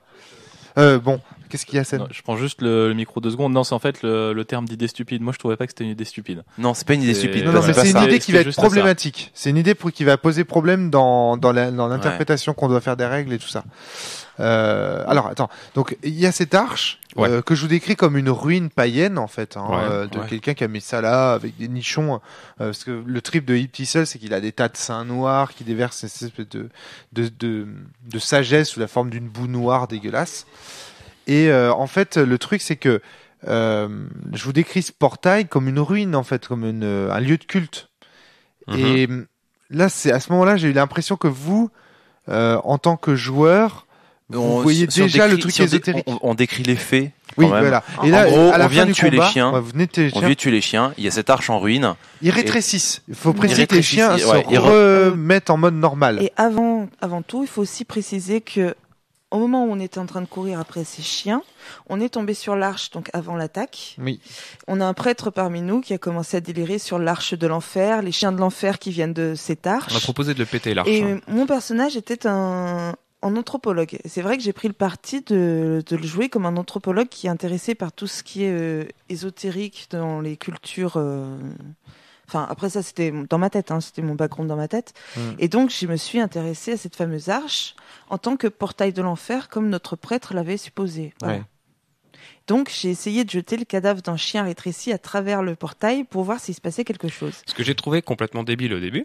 Oui. Et puis, je me suis dit, j'ai essayé d'interpréter mon personnage. Je me suis dit, il s'est fait attaquer par un truc qu'il connaissait pas. On parle de chien démoniaque. Ça prend 20 secondes puisqu'ils étaient juste à côté de l'arche. Allez hop, tirons-le. De là, Adrien, toi tu nous as dit non, ça prend trop de temps, rentrons-le, brûlons-le. Le personnage d'Adrien dit ça. Ouais. De moi. Donc, rentrons-le, brûlons-le. C'est le moment où il est très fatigué aujourd'hui. La troisième personne. 3h du matin, troisième personne du singulier, normal. De là, il y a eu une embrouille parce que tu as lancé des dés de persuasion au lieu d'essayer de la persuader. Après, j'ai essayé de vous persuader en utilisant d'arguments. Non, t'as balancé des dés, après t'as balancé tes arguments. C'était un peu... Non, j'ai commencé par il y a eu un jet de persuasion qui a été fait. Oui, mais en fait, le truc, c'est qu'il me parlait à moi, en fait. À un moment donné, alors que vous parliez tous les deux, il me disait, c'est un peu stupide. Je sais plus comment t'as dit ça. En gros, ça me semblait complètement abracadabrant. Ça me semblait irrationnel à faire à ce moment-là. Alors que toi, tu voulais aller le brûler, quand même. Alors, en fait... En même temps, moi, ce que j'ai trouvé justement dommage, c'est que finalement, c'est pas tant le système de jeu ou le jeu en lui-même qui m'a limité que ton personnage. Parce que toi, ça te semble peut-être abracadabrant, mais il y avait... je sais pas. Moi, je crois qu'il y a une grosse confusion. J'ai trop humoristique de jouer un personnage. Je sais pas, parce que c'est mon premier Cthulhu, mais... Je me suis limité en plein de choses. Non, je pense que t'étais en mode test, en fait. Et tous les joueurs de Cthulhu sont comme ça. C'est-à-dire qu'ils cherchent à tester... le mythe de Cthulhu, avoir le mythe partout et à tester. Non, je pense vraiment qu'il y a un truc à faire dans cette conversation, c'est bien distinguer ce qui est de l'ordre du personnage et de l'ordre du joueur. Parce que moi, je pense, moi, de l'ordre du joueur, je fais pareil que vous, C'est fun d'essayer de faire ce truc en tant que joueur, effectivement. Oui, mais c'est en tant que joueur que tu trouvais que l'action était incohérente. Et c'est en tant que joueur que tu voulais cramer les chiens aussi derrière. Parce que tu savais plus ou moins qu'il fallait cramer ce genre de créature sans que ton perso ne soit au courant. Alors, la purification par le feu, ça reste quand même quelque chose de très empreint dans toutes les... Des machins démoniaques qui passent par des portails. C'est pas non plus spécialement Non, parce que irrationnel. ces chiens, ils viennent pas des portails. On le savait qu'ils c'était les chiens du scientifique allemand. Ben, Bah non, c'est toi-même qui me disais qu'il fallait, enfin, en dehors du podcast, un jour, au cours d'une de nos discussions, jusqu'à 5h30 du matin, Où on s'est tu me mis sur disais, la gueule. il ne faut jamais, ou on s'est mis sur la gueule, comme d'habitude, il ne faut jamais attaquer l'autre pour se défendre soi-même.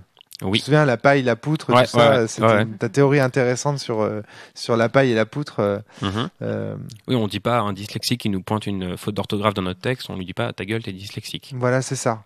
Là, j'ai l'impression que tu es en train de dire à Adrien, finalement, oui, mais toi, regarde, toi aussi, tu as eu un comportement un peu irrationnel après. Je Non, trouve que ouais, mais dans c'est d'un l'idée, autre... Je prends la défense laisse d'Adrien Romaric, 30 ouais. secondes.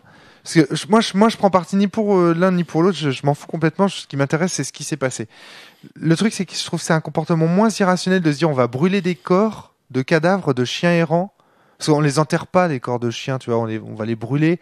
Je trouve ça plus rationnel que les deux anthropologues qui décident de prendre des cadavres de chiens à plein bras, en forêt, la nuit, alors qu'il pleut. Ils sont loin de chez eux, tu vois, pour les passer à travers un portail de pierre, pour tester, voir s'il se passe quelque chose. Tu vois ce que je veux dire? Je trouve ça moins irrationnel de vouloir brûler des cadavres. D'autant plus qu'ils avaient, aucune connaissance du mythe de Cthulhu. C'est pas comme si on avait des investigateurs expérimentés. Alors, si je peux continuer pour ma défense de position, c'est que c'est un peu con de passer le podcast là-dessus, mais c'est juste un petit peu pour situer le truc. C'est que ces deux chiens, on avait appris qu'ils avaient attaqué le village plusieurs fois, qu'ils avaient été convaincus, les chasseurs plusieurs fois leur avaient tiré dessus. Donc en tant que joueur, tu t'es dit Moi, en tant que grosse joueur, capacité de régénération. Enfin, pas en tant que joueur, mais même mon personnage. Ces chiens, ça fait des fois qu'on les voit venir, qu'ils se font tirer dessus. Si il y a de la magie ou même qu'ils ont été modifiés génétiquement, Oui, c'est parce que qu'ils c'est- sont capables de se guérir ou qu'il y a quelque chose, ils sont solides. Du coup, les brûler pour moi, c'était la certitude. Alors maintenant, de les quelles détruire. étaient les motivations des joueurs? Yosei, Ben, je veux vous entendre tous les deux. En tant que joueur, quelles étaient vos motivations l'un après l'autre? Et ensuite, les personnages. Quelles étaient les motivations des personnages? Ah. Yosei, pardon, Ben. tu Non, voulais commencer donc moi, ma motivation, Ben, en tant que joueur, en donc tant que Benjamin, joueur. je me suis dit, il faut que j'interprète ce que ressent mon personnage. D'accord. Motivation en tant que personnage, Comprendre la menace. comprendre la nature de la menace Oui. et savoir si oui ou non c'est vrai cette Et histoire après, de portail. aussi, c'était d'aider. Donc ça veut dire que tu commences, instinctivement. à ce moment-là, ton personnage commence à croire en l'irrationnel. C'est plus un mouvement. C'est plus une idée sceptique là, tester quoi. Tester. Et à partir du moment où tu testes ça, tu crois pas que c'est déjà tu commences à cautionner le truc? Moi, il me semblait que ton personnage rentrait déjà dans l'irrationnel à ce moment-là. Et c'est d'ailleurs en tant que MJ, je t'ai Ouais. demandé de perdre un peu de san. Alors après, Enfin, il y a aussi je sais pas trop dans quoi je mettais les pieds. Il y avait un peu du surnaturel dans tous les sens, des cris, des trucs bizarres.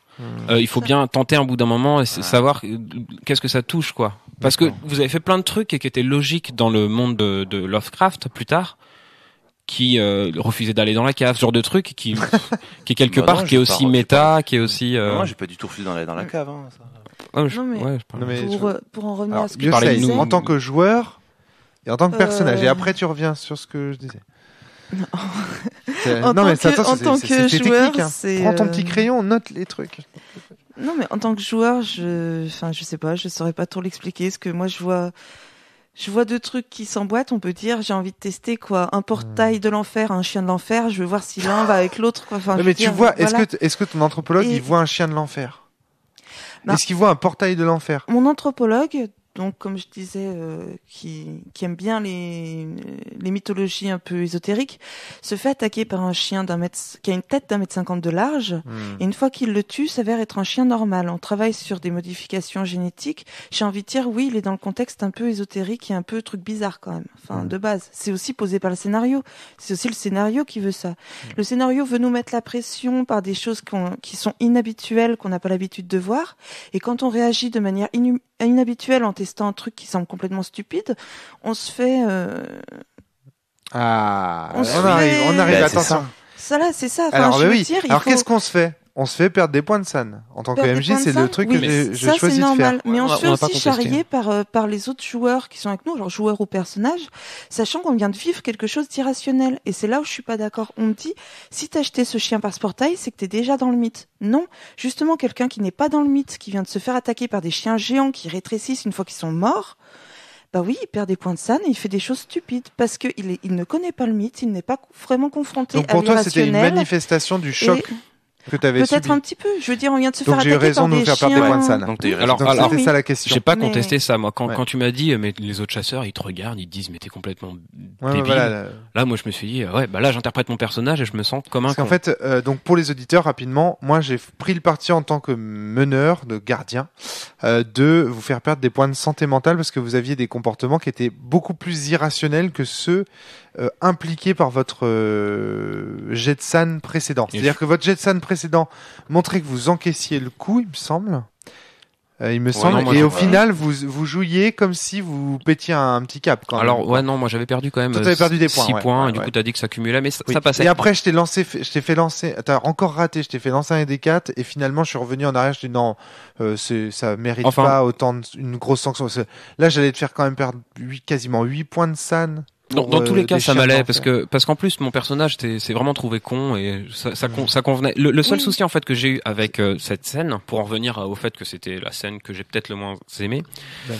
c'est que au final, ce petit détour là d'aller pousser le chien pour le faire passer le portail, se dire bah ok non c'est nul, on le crame, ça prenait 15 secondes. Tu l'as même dit, ouais, ça prenait 15 secondes. T'as demandé un moment à Adrien, bon, est-ce que tu les laisses faire ça? Ils se ridiculisent, limite tu leur as déjà dit le résultat de notre action, et puis tu vas cramer tes chiens. Et là, toi, t'as pas été d'accord, t'as pas accepté que ton personnage le laisse faire, t'as voulu mettre pause, dire non, c'est ridicule ce qu'ils font, Bah, je comprends pas, ça va pas dans le. En fait, Ouais, non. pourquoi t'as insisté Alors, tant là-dessus? pourquoi je sais? Parce Adrien qu'en fait, moi, je voyais les personnages qui partaient dans des délires. Les personnages. tu Les veux dire. personnages, ah ouais, bah ouais.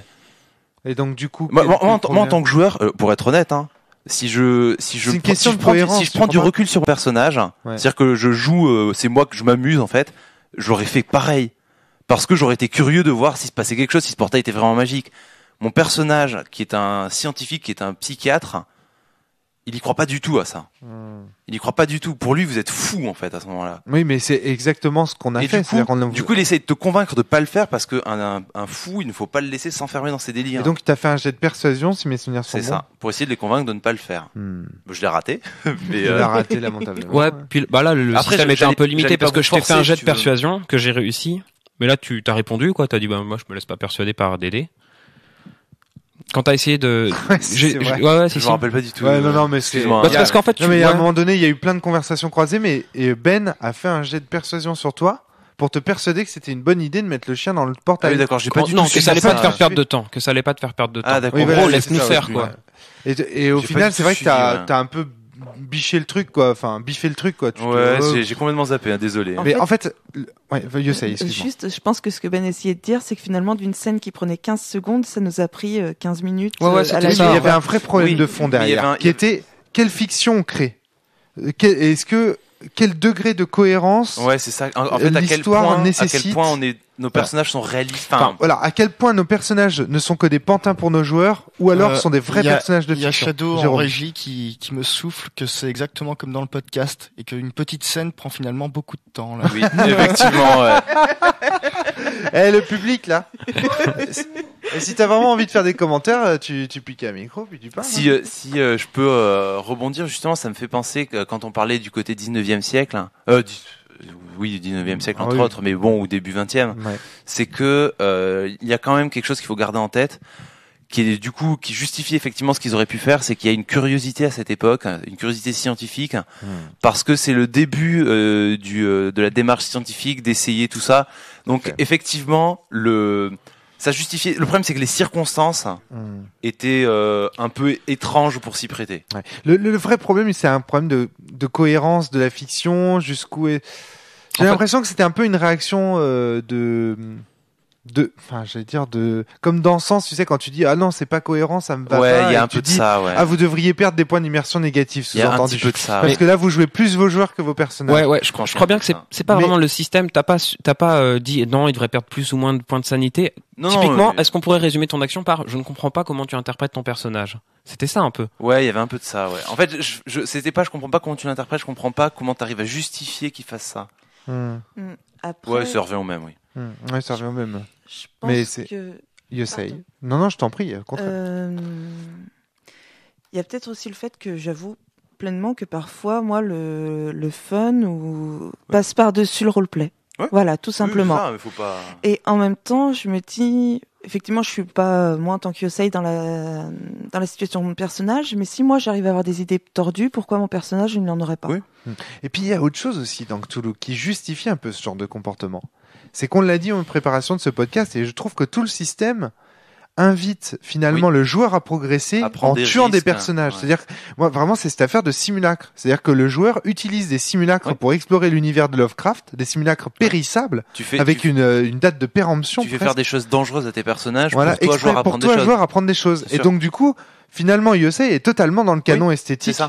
Proposé par le jeu, par Cthulhu, dans la mesure où elle se sert de son personnage comme d'un simulacre pour tester des trucs. Et si ça avait marché? Et si finalement, en jetant le truc dans le portail s'était ouvert et avait ravalé ce monstre et que vous y aviez pu y rentrer? Qu'est-ce qui se serait passé? C'est intéressant de se poser cette question. On aurait brûlé le portail, comme j'avais proposé au début.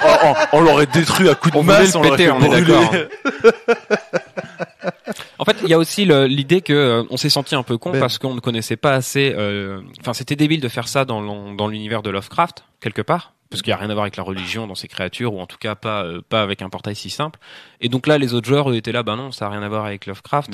Et nous, on avait de leur dire, si tu joues ton personnage, il n'est pas au courant de ça. En même temps, c'est vrai qu'on peut remarquer que ceux qui ont tapé l'action à la con, c'est les deux qui jouaient pour la première fois. Ouais, je pense que justement, effectivement, il y a quelque chose là-dessus, c'est que moi, je sais qu'au début, quand je jouais à Cthulhu, je jouais comme ça. Clairement, l'expérimentation. Voilà, je faisais de l'expérimentation, c'était des trucs. Ouais. Maintenant, quand j'y joue, j'ai plus envie de vraiment être dans la peau de mon personnage qui flippe, qui essaye d'avoir les comportements, de tout se justifier, voilà, de on l'a tous su. Moi, de survivre. Je voulais fuir quand c'était possible. Enfin. Ouais, tout en restant avec une certaine curiosité. C'est parce que tu identifiais la menace, t'as moins joué en fait ton personnage, parce que toi, Adrien, tu savais que la menace ne venait pas de là, tu voulais pas perdre de temps à faire un personnage naïf, alors que nous on ne savait pas. La menace pouvait venir du portail, c'est pour ça que je voulais m'en éloigner vite. Après, Adrien joue aussi un psychiatre, quelqu'un de très rationnel. Ouais. Le simple réflexe de vouloir fuir ou autre, moi, ça me semble dans le cas de ton personnage. Ouais. Voilà. Et pour revenir donc à l'interprétation du personnage, moi, si j'avais joué, par exemple, un scientifique, quelqu'un de curieux, j'aurais pu avoir le réflexe de balancer le chien dans le portail. C'est pas parce que c'est la première fois que Ben et Yosei jouaient à Cthulhu qu'ils ont eu ce réflexe-là. Enfin, ou ce n'est pas que pour ça, je ne sais pas, parce que moi, si j'avais eu un autre perso, j'aurais certainement fait la même chose. Puis me permettre ou balancer une pierre ou un truc, mais en fait, ce qui fait que tout ça c'est possible et que cette conversation est possible, c'est, à mon avis, ça va mettre tout le monde d'accord et conclure un peu là-dessus. C'est qu'en fait, le système ne récompense pas le joueur du fait de bien jouer son psychanalyste. Ouais, le roleplay n'est pas récompensé. Non, il n'y a pas de récompense à l'interprétation cohérente de son rôle. Ça pourrait faire l'objet d'un podcast, parce que c'est très dérangeant quand même. Dans Cthulhu? T'as la satisfaction personnelle. Voilà, c'est ça. Mais ça suffit. Oui, mais le système ne te récompense pas. Ça veut dire que ce sont les joueurs autour de la table qui doivent se mettre d'accord en amont. Ça reste pas évident. Rien que là, on a du mal à se mettre d'accord sur quelle aurait été l'action cohérente d'un anthropologue. Voilà, parce que donc si on commence à mettre des points là-dessus, on va commencer à arguer que oui, mais ce qui est cohérent, c'est ci ou ça. Enfin, ça peut finir comme ça après, aussi. La cohérence du personnage est peut-être aussi inhérente à chacun. Toi, t'estimes que c'est valorisant pour toi de jouer un personnage cohérent. Enfin, c'est ta récompense. Ouais. Moi, je n'estime pas ne pas avoir été cohérente en fait. Et je pense que ça vient. Le public qui veut s'y mettre là. Qu'est-ce qu'il y a, Thomas? Qu'est-ce qu'il y a? Juste dire une chose. Ouais. Est-ce que Cthulhu est un jeu qui demande à ce qu'un joueur sache jouer un anthropologue et capable d'interagir en façon comme un anthropologue? Non. Ça le demande pas, c'est une possibilité. Mais tu vois, aucun joueur ne peut interrompre la partie dans Cthulhu en disant, en gros. Du point de vue fictif, ton comportement ne me semble pas adéquat au canon esthétique de la fiction qu'on est en train de créer. En fait, dans Cthulhu, tu peux vraiment jouer de plein de façons différentes. Et du coup, cette façon, c'est une façon pulp, une façon découverte à la Indiana Jones où tu vas appuyer sur le piège pour voir ce qui se passe. C'est juste qu'on jouait pas exactement avec la même vision de Cthulhu, mais ça c'est. Voilà, justement ce que je voulais dire. Thomas. J'avais l'impression, en vous écoutant, que y en a un qui jouait au basket pendant que l'autre qui jouait au football. Ah mais non, peut-être pas à ce point-là. Non, mais c'est pour donner un exemple. C'est pas ça, mais disons qu'ils s'entendaient pas sur ce qu'était une belle action au football. C'est-à-dire que c'est tout. Hein. C'est-à-dire que attends, je trouve ça un peu con de marquer contre. Enfin non, je trouve ça un peu con de passer à machin alors que t'aurais pu passer à truc. C'était juste ça. Hein. C'était vraiment un point de détail. Mais moi, je pense encore une fois que ça vient du fait que Cthulhu, c'est au MJ au départ de dire quel va être le canon esthétique du truc. Moi, c'est pour ça qu'au tout début, dans le podcast, avant de faire ce débrief et avant de faire la partie, j'ai dit, moi, j'attends de vous que vous fassiez une enquête et que vous jouiez à vous faire peur. Et ça, c'était important pour moi qu'on soit sérieux dans l'ambiance et tout. Et au final, ça s'est très bien passé, je trouve. Vous avez été calme, etc. Je rappelle juste un truc pour revenir sur mon action, je tiens, que si j'ai jeté un chien à travers le portail, c'est juste pour pas jeter un autre joueur. Non, c'est justement que j'avais peur de passer dessous, donc j'ai joué à me faire peur en jetant ce chien, en attendant peut-être quelque chose et en sachant bien que ça n'arriverait pas. Pour moi, c'était aussi jouer à me faire peur que d'essayer de découvrir ce que signifiait cette énorme portail de mamelon noir au milieu de la forêt. Je veux dire, si tu passes à côté en n'en ayant rien à faire, je trouve que là, t'es pas dans le roleplay. Ah super, un portail démoniaque. Bon bah ciao, je me casse, je vais voir ailleurs. Alors, non. Moi, non, on se baladait pas à ce moment-là. Mais... Non. Pour conclure cette scène que j'ai pas aimée, au final, j'en veux au système et à la pause qu'on a dû faire pour expliquer quelque chose qui est au final qui est assez courant, c'est de dire je suis pas sûr qu'on devrait le faire comme ça. Ça c'est parce qu'on a pris le temps d'en discuter, mais après le MJ peut trancher vite fait. Mais je vais en fait on s'est laissé le temps. J'aurais pu trancher, mais en fait j'étais dans la même situation que vous. C'est-à-dire que en tant qu'arbitre, j'étais là. Putain, c'est profond leur problème. Enfin, tu vois, se dire, c'était difficile de trancher en fait. Il fallait que je satisfasse tout le monde, mais en même temps, c'était vraiment difficile de bien trancher. Jérôme, tu voulais ajouter quelque chose avant que Ben ne prenne la parole? Juste, quand Yosei, tu dis en sachant très bien que ça n'arriverait pas, moi, je sais que un instant, je me suis dit, moi aussi. Et si jamais, quoi. Moi aussi, on l'a tous pensé. On l'a tous pensé, hein. Bon, voilà. Je l'ai peut-être pensé un peu aussi, j'avoue. Est-ce qu'on peut passer à Adrien, scène qui t'ont plu, scène qui t'ont moins plu? Je l'ai dit, donc la scène qui m'a plu, c'était celle du haut du clocher, on voit l'action, on va y aller ou pas, puis on y va. Oui. Ça c'est le genre de choix que j'aime beaucoup. Je te réinterroge, c'est pas grave. T'as déjà eu l'occasion. La scène que j'ai pas aimée, c'est ce que je t'ai dit sur le toc dans la maison. Le toc dans la maison. D'accord. Yosei, scène qui t'ont plu, scène qui t'ont moins plu. Eh ben moi j'ai adoré jeter mon chien. Voilà, c'est tout ce que j'ai à dire. Malgré le prise de bec. C'est bien. Yosei, la prochaine fois, on te demandera pas des jets de dés, c'est promis. On te demandera des jets de chien, d'accord? Un chien à 6 faces. Du coup, ça fera un jet de des chiens. Oh. Yosei, une scène que t'as moins aimée.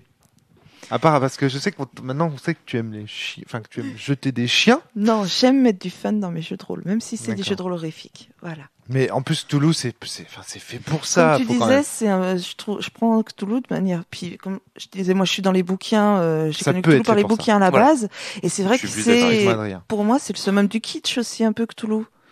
Enfin, même les livres de Lovecraft, je suis désolée. C'est jouer à se faire peur, mais en sachant que t'auras pas vraiment peur non plus. Enfin. Non, ça en est devenu parce que tu peux jouer avec des maîtres de jeu. Sur des scénarios hyper malsains. Moi, quand je lis les livres, en fait, de Lovecraft à la base. Et c'est vrai que j'ai pris un petit peu le parti du côté kitsch, peut-être, du truc. Parce que Lovecraft, alors ça n'engage que moi, mais je trouve que c'est pas super bien écrit. C'est ça qui rend, c'est un aspect un peu maladroit parfois. Oui. Cédric, tu veux dire, je crois que l'aspect mal écrit de Lovecraft, ça te parle? Ouais, alors c'est mal écrit. Bon, malheureusement, je n'ai pas les capacités de juger si c'est mal écrit, même si je te rejoindrai. C'est très personnel, c'est peut-être mal traduit, mais en tout cas, en français, c'est naze, quoi. Enfin, c'est vraiment affreux, quoi. Peut-être que tu demandais à Baudelaire de traduire Lovecraft et t'avais un résultat. On dit souvent Edgar Allan Poe. C'est une grande question que j'ai posée justement à un mec qui bosse sur la linguistique. Et il m'a dit que c'était très très difficile. Baudelaire a apporté une patte énorme à Edgar Allan Poe. Je lui ai dit, est-ce que Edgar Allan Poe aurait connu le même succès si ce n'avait pas été Baudelaire qui l'ait traduit? Donc c'est vrai que peut-être que Lovecraft a joué de malchance. Il faut voir aussi quand même que dans les pays anglo-saxons, Poe a quand même une renommée vachement plus importante que Lovecraft. Donc la qualité d'écriture, je pense qu'elle y est un petit peu pour quelque chose du côté anglo-saxon aussi. Il y a quand même une vraie question sur cette histoire de second degré dans Cthulhu. Au final, donc nous, dans les podcasts de la cellule, on nous a souvent reproché de dire oui, pour vous, Cthulhu, c'est du Scooby-Doo, etc. Alors, bon, faut savoir que nous, on joue beaucoup vraiment à se faire peur et tout. Mais il reste néanmoins quand même que dans la base, je lisais encore les sortilèges pour préparer le scénario cet après-midi, pour ajouter un peu de sel dans le scénario, parce qu'il était trop basique à la base. Et je lisais les sorts, et franchement, ils sont à mourir de rire. Il y a des trucs, pour moi, il y a du second degré dans la base de Cthulhu, quoi. Oui, c'est plus que probable. Hein, oui. Et voilà, alors après, on peut y jouer, à mon avis, on peut y jouer de façon sérieuse, on peut y jouer de façon à jouer à se faire peur, on peut y jouer de façon pulp, on peut jouer de plein de manières, parce qu'en fait, le système de jeu n'existe pas, ou presque pas. On sait qu'il y a un MJ, on sait qu'il y a des joueurs, on sait que le rôle du MJ, c'est d'être le gardien des secrets du mythe de Lovecraft et de faire découvrir petit à petit à l'aide de petites gouttes comme ça distillées dans les scénars. Mais au final, voilà. Et c'est de là, à mon avis, que viennent toutes les engueulades au sujet de ce jeu. C'est qu'on sait pas vraiment ce que c'est, en fait, que de jouer à Cthulhu, parce que le système, mais c'est un vieux jeu. Je suis pas en train de dire que c'est un mauvais jeu parce qu'il y a pas ça. C'est juste que c'est un jeu ancien. Non, on n'y jouerait pas. Hein. Voilà, c'est clair, c'est un jeu il faut savoir à l'avance qu'avec le MJ avec qui tu vas jouer, comment il compte le faire jouer. Et c'est pour ça que présenter le contrat social au début, c'est bien, je pense. Ça rejoint un peu ce qu'on avait dit dans le podcast sur Engrenage, sur le fait que la nouvelle édition de Cthulhu, il y ait les 3 manières de jouer qui sont différentes. Pulp, investigation et mythe. Et bien discerné et bien récompensé. Voilà, avec même 3 façons différentes de créer son personnage, avec les points qui sont répartis de manière différente, plus ou moins de points, pour justement faire cette délimitation distincte entre les différentes façons de jouer ce jeu. Ce qui apporte, je trouve, quelque chose de bien, parce qu'il y a 3 jeux en un quelque part. Oui, tout à fait. Tout à fait, tout à fait. Il nous reste la meilleure scène et la Cédric, pire scène. Meilleure scène, pire scène. Alors non, la meilleure scène ce sera pas le chien. Courir avec la Bible à la main. Je vais plutôt commencer par les pires scènes. Voilà. Alors en fait, moi le scénar qu'on a fait ce soir, c'est un scénar que j'ai l'impression d'avoir vécu en grande partie. Parce que Roger Caveau, tout ça, scénar qui avait été exceptionnel au demeurant, il y avait beaucoup de recettes qui avaient été reprises. Tout à fait. Donc, du coup, par exemple, dans la maison, c'est vrai que moi, je me suis fait chier parce que c'était moins grandiose que chez Caveau. Hein, la baraque, c'était vraiment génial. Alors, là, c'est clair qu'il fallait trouver l'interrupteur, machin. Je pense que les auditeurs comprennent pas bien ce que tu veux dire. En fait, ce qui s'est passé dans ce scénario, c'est que on a vu un autre aspect. D'une campagne qu'on a faite en fait avec Cédric et Flavie par ailleurs, où le grand méchant de cette campagne c'était Roger Caveau. C'était Roger Caveau, voilà. Et derrière Roger Caveau c'était Iptisel. Voilà, c'est ça. Donc c'est-à-dire le grand ancien qui était voilà. Et donc là ici j'ai réutilisé Iptisel et Roger Caveau qui étaient des trucs que je maîtrisais pour distiller du mythe de Cthulhu dans cette partie. Et à la base Cédric a retrouvé. Alors pour en finir avec ça, c'est qu'à la base, Cédric, ce scénario était écrit pour des débutants qui ne connaissaient pas le jeu de rôle. Voilà, non mais c'est pour ça. Et donc j'y avais mis aucun mythe de Cthulhu. C'était juste un scénar où il y a une fille qui devient folle à cause de manipulation génétique et qui protège le gars qu'elle aime. Et au final, il n'y avait aucun rapport avec Iptisel et tout ça, il n'y avait pas tout ce lien. Mais je me suis dit, comme on faisait un podcast one shot, il fallait rajouter du mythe de Cthulhu pour avoir un bon aperçu de ce que c'était un scénar de Cthulhu, on va dire standard. Donc du coup, j'ai rajouté ça. Et comme honnêtement, Adrien nous a dit en début d'après-midi, ils ont dit ce soir on se fait un Cthulhu, t'as un scénar de prêt, j'avais un scénar de prêt. Après on s'est dit ça pourrait être bien d'en faire un one shot vu qu'on en parle souvent. Et là du coup je me suis dit oui mais du coup il faut que je rajoute du mythe de Cthulhu. Donc je me suis pas trop pris la tête, j'ai rajouté ça et puis voilà. Et du coup t'as eu une sensation de réchauffer. Ouais voilà, bien naturelle. Une sensation de réchauffer, je dis pas que t'es un gros feignant, loin de là. Non mais j'aurais pu mieux. Mais en fait j'ai pas eu le temps. J'ai trouvé il y a un manque de temps puis on est dans un contexte assez spécial, mais c'est vrai que j'ai trouvé des recettes qu'on a déjà vues, à savoir les gros chiens. Iptisel, la maison où tu retrouves les fioles, machin, potions oniriques, enfin tu retrouves en fait un petit peu l'ambiance du village. Mais Iptisel vit dans la même. Oui, mais Iptisel vit dans le monde du rêve. Donc il fallait. Mais bon voilà, après c'est le village, voilà, c'est ça. Après c'est le seul reproche que j'ai eu à faire parce que je peux pas reprocher à MJ d'être fatigué à un moment. C'est vrai que la maison ça a été un peu rapide, bâché, mais en même temps voilà, il y avait rien d'extraordinaire non plus dans la maison, donc voilà. C'est le seul reproche que... Alors qu'à Saint-Kilda, c'était plus original. À la maison, elle envoyait du pâté, quoi. C'est, voilà, tu trouvais le cadavre, tu trouvais machin, enfin, puis les points de scène, tu les perdais à l'appel, quoi. Donc, voilà, c'est vraiment le seul reproche parce qu'il n'y a pas, bon, à part, donc la maison, mais bon, coup de fatigue, enfin, ça arrive. Ouais, j'étais crevé. Au niveau des meilleures scènes, ce sont les joueurs qui font beaucoup, donc moi j'aime bien les joueurs qui restent planqués dans l'église, les autres qui vont jouer les héros dans le bois alors qu'ils ont une chance sur 2 de se faire buter. Ça, je trouve que ça donne de la bonne scène, quoi. D'avoir cet antagonisme, je trouve ça très sympa. La scène d'intro, alors parce que c'est vrai que vous avez dit l'ambiance bien posée et tout. Oui, l'ambiance, mais l'ambiance toujours bien posée quand Rome fait du Cthulhu. Donc moi j'ai pas eu l'impression d'avoir une ambiance extraordinaire. J'ai l'impression, c'est comme si en fait tu bouffais du foie gras tous les jours, quoi. C'est donc voilà, c'est sans être écœuré, quoi. Mais c'est vrai que du coup, comme tu t'habitues à la qualité, t'as pas trop de foie de problème. Rome est très bon. C'est avec des fèves au beurre accompagné d'un excellent Chianti. Non mais c'est bon. Il faut dire aussi que Cthulhu, on y a beaucoup joué, on a écumé à fond, hein. On a tout fait, je crois. Oh non, on n'a pas tout fait. Je pense non, qu'il y a pas tout fait, il y a vraiment des non. Putain, franchement, on a fait des scénars, mais on était de dingue. Souviens-toi de le scénario qui se passait où vous deviez explorer un camp de concentration désaffecté. C'est extraordinaire. Mais en fait, tous les scénars qu'on a fait étaient extraordinaires. Hein.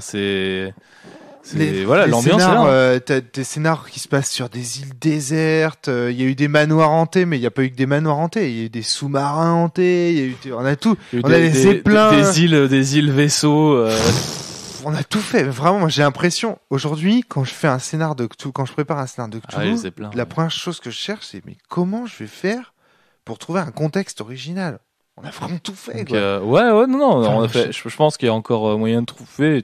Tu trouveras. Mais voilà. Mais en tout cas, l'ambiance était super bien posée. Enfin voilà, la musique est géniale. Enfin vraiment, on est vraiment peinard. Et la meilleure scène, c'est la scène finale parce que il y a eu la folie de Darky. Il y a eu Yosei qui nous a claqué dans les pattes, qui s'est barré. Et il y a eu la mienne, qui consistait à sauter sur le monstre alors que c'était quand même bien débile. Voilà, quoi. On a eu des moments d'héroïsme qu'on n'attendait absolument pas de la part de Jérôme, quoi, qui fait 3 jets. Tu sais pas comment il les fait, mais il les fait. C'est t'as le psychanalyste qui dégage. Donc t'as Adrien qui retourne sur la berge et puis finalement qui se dit finalement je reviens, je vais aller lui foutre un coup pour le fun. Et il réussit. Mais en fait, il y avait le personnage de Jérôme qui venait de me sauver. Et là, je me dis tu t'es senti coupable. J'ai eu une poussée d'honneur. Non, mais je vais pas le laisser derrière, quoi.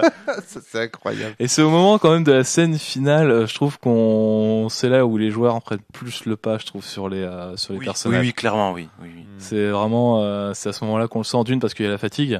Et de 2 parce qu'il y a l'envie aussi, quoi. C'est vrai que t'as envie de te barrer, mais t'as envie de voir la fin du scénar. Surtout, il y a le MJ qui te dit clairement, le monstre, il est pas loin de claquer, tu vois, ça fait un moment qu'il a pris cher et tout, donc là, tu ne vas y croire. Ouais. Et là, du coup, fais attention, il y en a qui sont morts comme ça. Oui, je sais, hein. Mais en y retournant, moi, je m'attendais à me faire choper par le prochain tentacule, hein. Donc voilà, ce que j'ai beaucoup aimé, c'est en effet Darky qui résiste au monstre, qui se dégage du monstre et il se fait buter, et c'est le seul qui se fait buter d'ailleurs par le PNJ en fait. C'est par le PNJ qui nous sauve tous. Non, le mec il a buté un perso, quoi. Début du combat, tu vas être fou pendant 11 tours. Bon, c'est la fin, Darky, tu peux y aller, hein. Bon, soyons fous. Je vais faire n'importe quoi. Et tu peux aussi avoir de la chance à Cthulhu, comme on a témoigné, le fait que j'ai survécu. Hein. Oui. Donc, tu pouvais survivre. Hein. D'ailleurs, j'ai une petite question, Romaric. C'est quoi le nom de cette petite bête qu'on a rencontrée ? Le nom de la créature, il n'y a pas de nom. Il n'y a pas de nom, d'accord. C'est des caractères. Une saloperie, quoi. Camilla. Oui. Ouais, c'est ça. C'est des caractères de Don Cru. Ah, vraiment, oui. Hein. Okay. Ouais. Parce qu'en fait, j'ai pas assez de connaissances du mythe de Cthulhu en règle générale. J'aime bien aussi me surprendre. J'aime bien jouer aussi à Cthulhu. Ouais. Je prends par exemple avec Thomas Poussou qui est derrière là, sur son siège là. On a fait quand même toutes les campagnes. D'ailleurs, je tiens à remercier Thomas Poussou qui est ici parce que c'est lui qui est mon maître de jeu en fait de Cthulhu.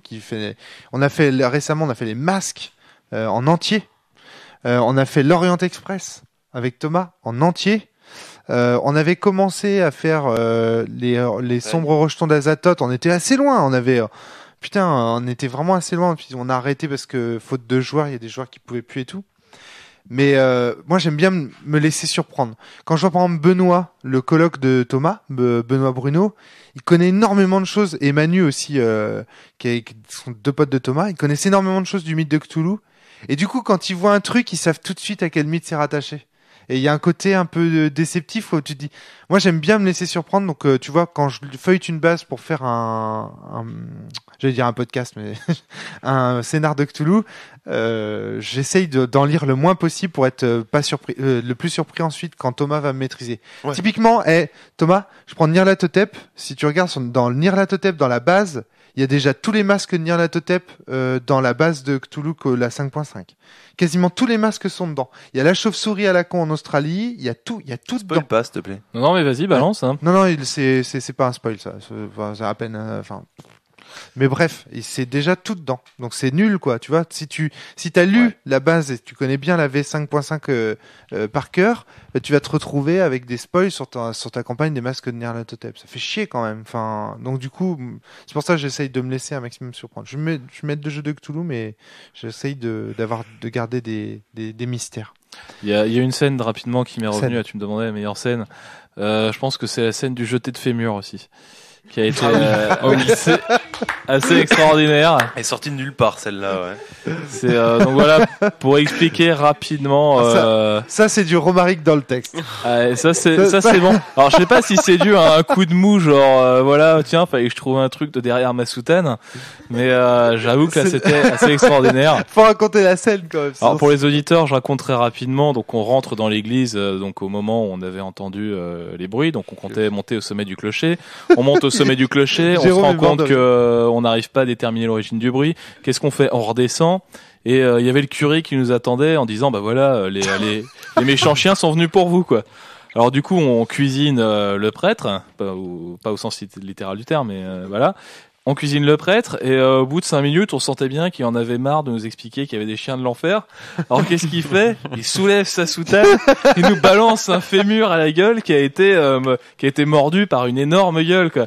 Et voilà, c'était la preuve. Enfin, c'était le Deus ex machina, c'est la preuve qui est sortie de n'importe où, quoi. D'ailleurs, sortie de la cuisse de Jupiter. Non, par contre, maintenant que j'y repense, enfin. Mais c'est une scène énorme. Ah oui, non, je vois pas de problème. C'est génial. J'adore, quoi. Fait avec un fémur, quoi. Bah en fait le truc c'est que je sais pas pourquoi j'avais prévu qu'il y ait une tombe qu'on puisse ouvrir dans le cimetière parce que tu sais dans Sleepy Hollow et tout ça. Non, vous avez jamais été voir ça, mais attends, on avait un curé avec nous, on aurait jamais pu faire ça. Je sais bien, mais bon, j'avais pas prévu ça. Les PJ non, parfois ils font voilà, dans Sleepy Hollow par exemple, il n'hésite pas à exhumer des corps pour aller faire son enquête. Ouais. Et du coup, il y avait des corps à trouver et donc quand tu vois les chiens, tu dis mais ils sont tout petits, et quand tu regardes en fait les impacts sur le fémur, tu dis putain mais c'est énorme, quoi. Et j'avais prévu ça et puis je voyais bien que vous iriez jamais dans mon cimetière à la con. Donc du coup comme c'est à cause du curé, c'est craquage, quoi. Mais ça, c'est vraiment typique de mes scénars. Il y a toujours un craquage comme ça à la con. Ah oui, mais ça, c'est le personnage énorme, charismatique qui a rien à foutre là. Avec sa cape noire. C'est le prêtre avec une grosse voix. T'as le tonnerre qui gronde quand il parle. En fait, c'est le grand pop, quoi. Ouais, c'est des restes de Saint Seiya. C'est ça. Ce prêtre venait de nous expliquer pendant 5 minutes qu'aucun village voisin ne voulait le croire, que personne croirait à ces histoires, on n'a pas vraiment de preuves, et puis là il nous sort un gros il nous balance un fémur. C'est vrai que de ce point de vue-là, Adrien. Ouais, d'ailleurs j'ai une question qui me revient en parlant de ce curé-là, c'est que lui, j'ai eu l'impression qu'il nous cachait plein de trucs. Et genre je crois que, j'ai eu l'impression qu'il était lié à ce portail, c'est à ce culte dans les bois. Ça, c'est typiquement aussi d'un des trucs que j'adore faire dans les scénars de Cthulhu. Les fausses pistes. Les fausses pistes et les portes de sortie possibles. C'est-à-dire qu'en fait, si à un moment donné, je vois que les PJ commencent à triper, c'est ce côté bac à sable que j'essaie d'entretenir, qui commencent à triper sur le prêtre et tout, t'inquiète. J'hésiterai pas à en faire justement un des mecs qui étaient au courant, machin, j'improviserai un truc. Et j'aime bien faire des fausses pistes, mais qui finalement retournent vers, comme des arcs en fait, qui retournent vers le scénario. Tu vois ce que je veux dire? J'adore faire ça.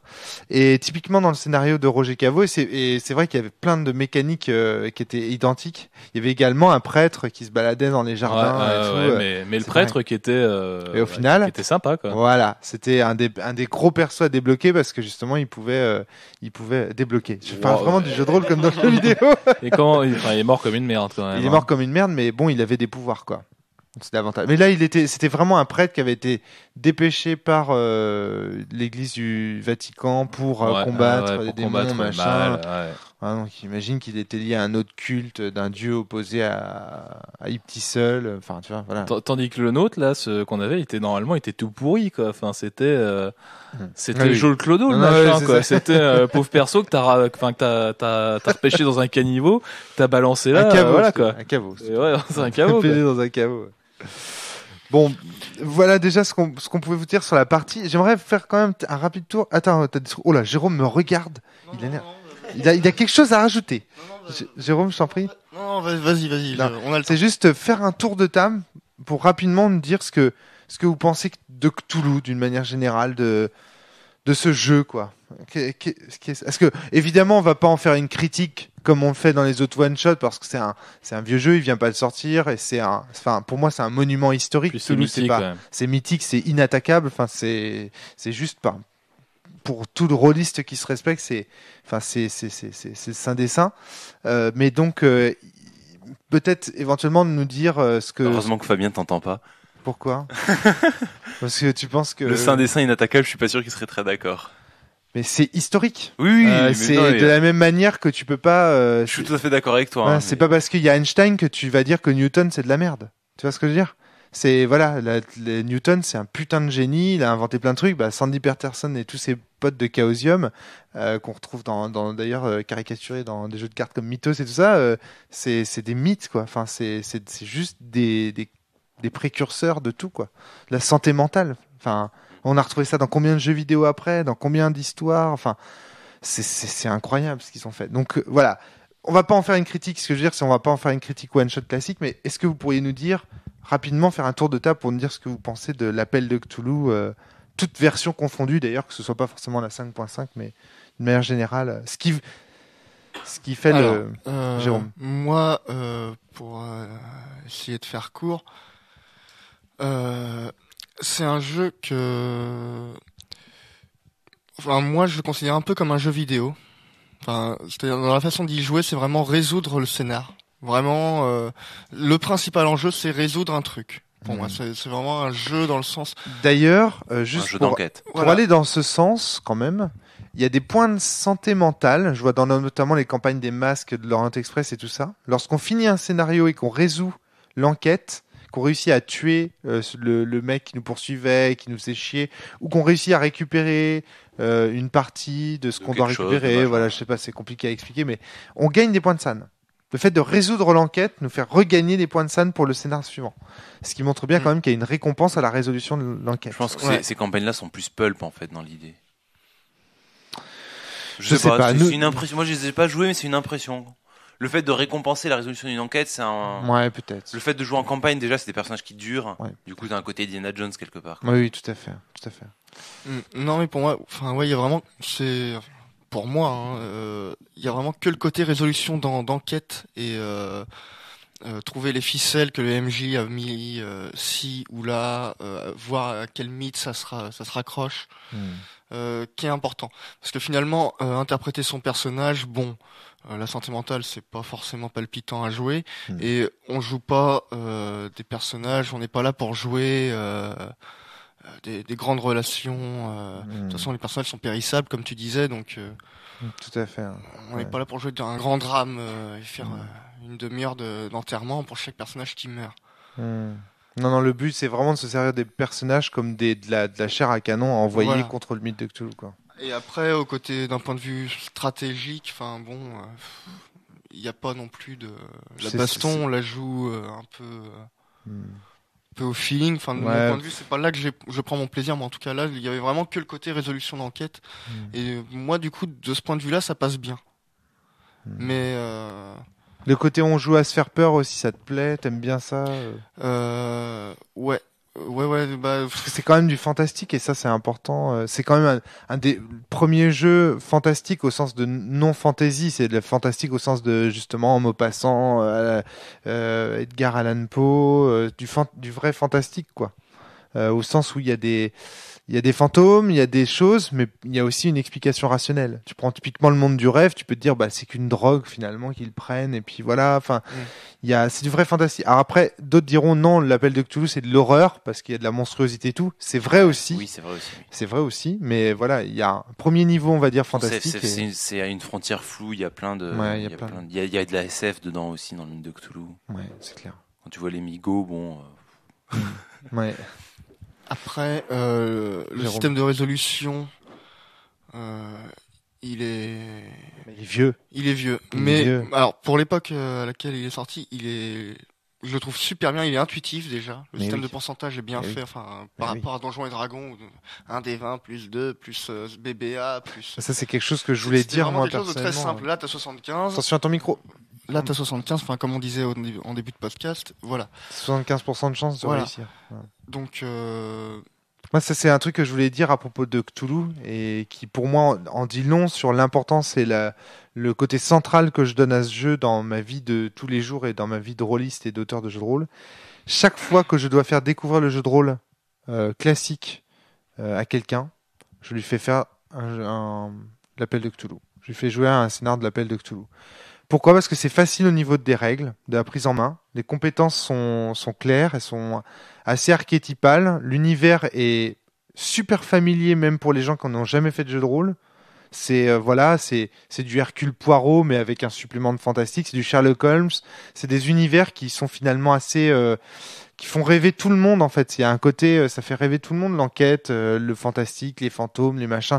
Tout le monde quand il était petit a joué à la maison hantée, a joué à se faire peur, à appeler les esprits, les machins, les conneries. Donc je pense qu'il y a un côté dépaysant facile. Enfin, c'est à la fois suffisamment contemporain pour être acceptable et en même temps suffisamment fantastique pour intéresser les gens. Vous voyez ce que je veux dire ? Parce que les univers qui sont tellement fantastiques qu'en fait les gens qui n'ont pas une certaine culture ne peuvent pas les comprendre. Alors que l'appel de Cthulhu, c'est dans un monde c'est le nôtre. C'est notre monde, sauf qu'il y a du fantastique dedans. Donc des fantômes, des trucs comme ça. Et si j'ose dire, c'est notre monde vraiment, l'appel de Cthulhu, quoi. Avec des forces qui nous dépassent, etc. Alors forcément, c'est pas des grands anciens.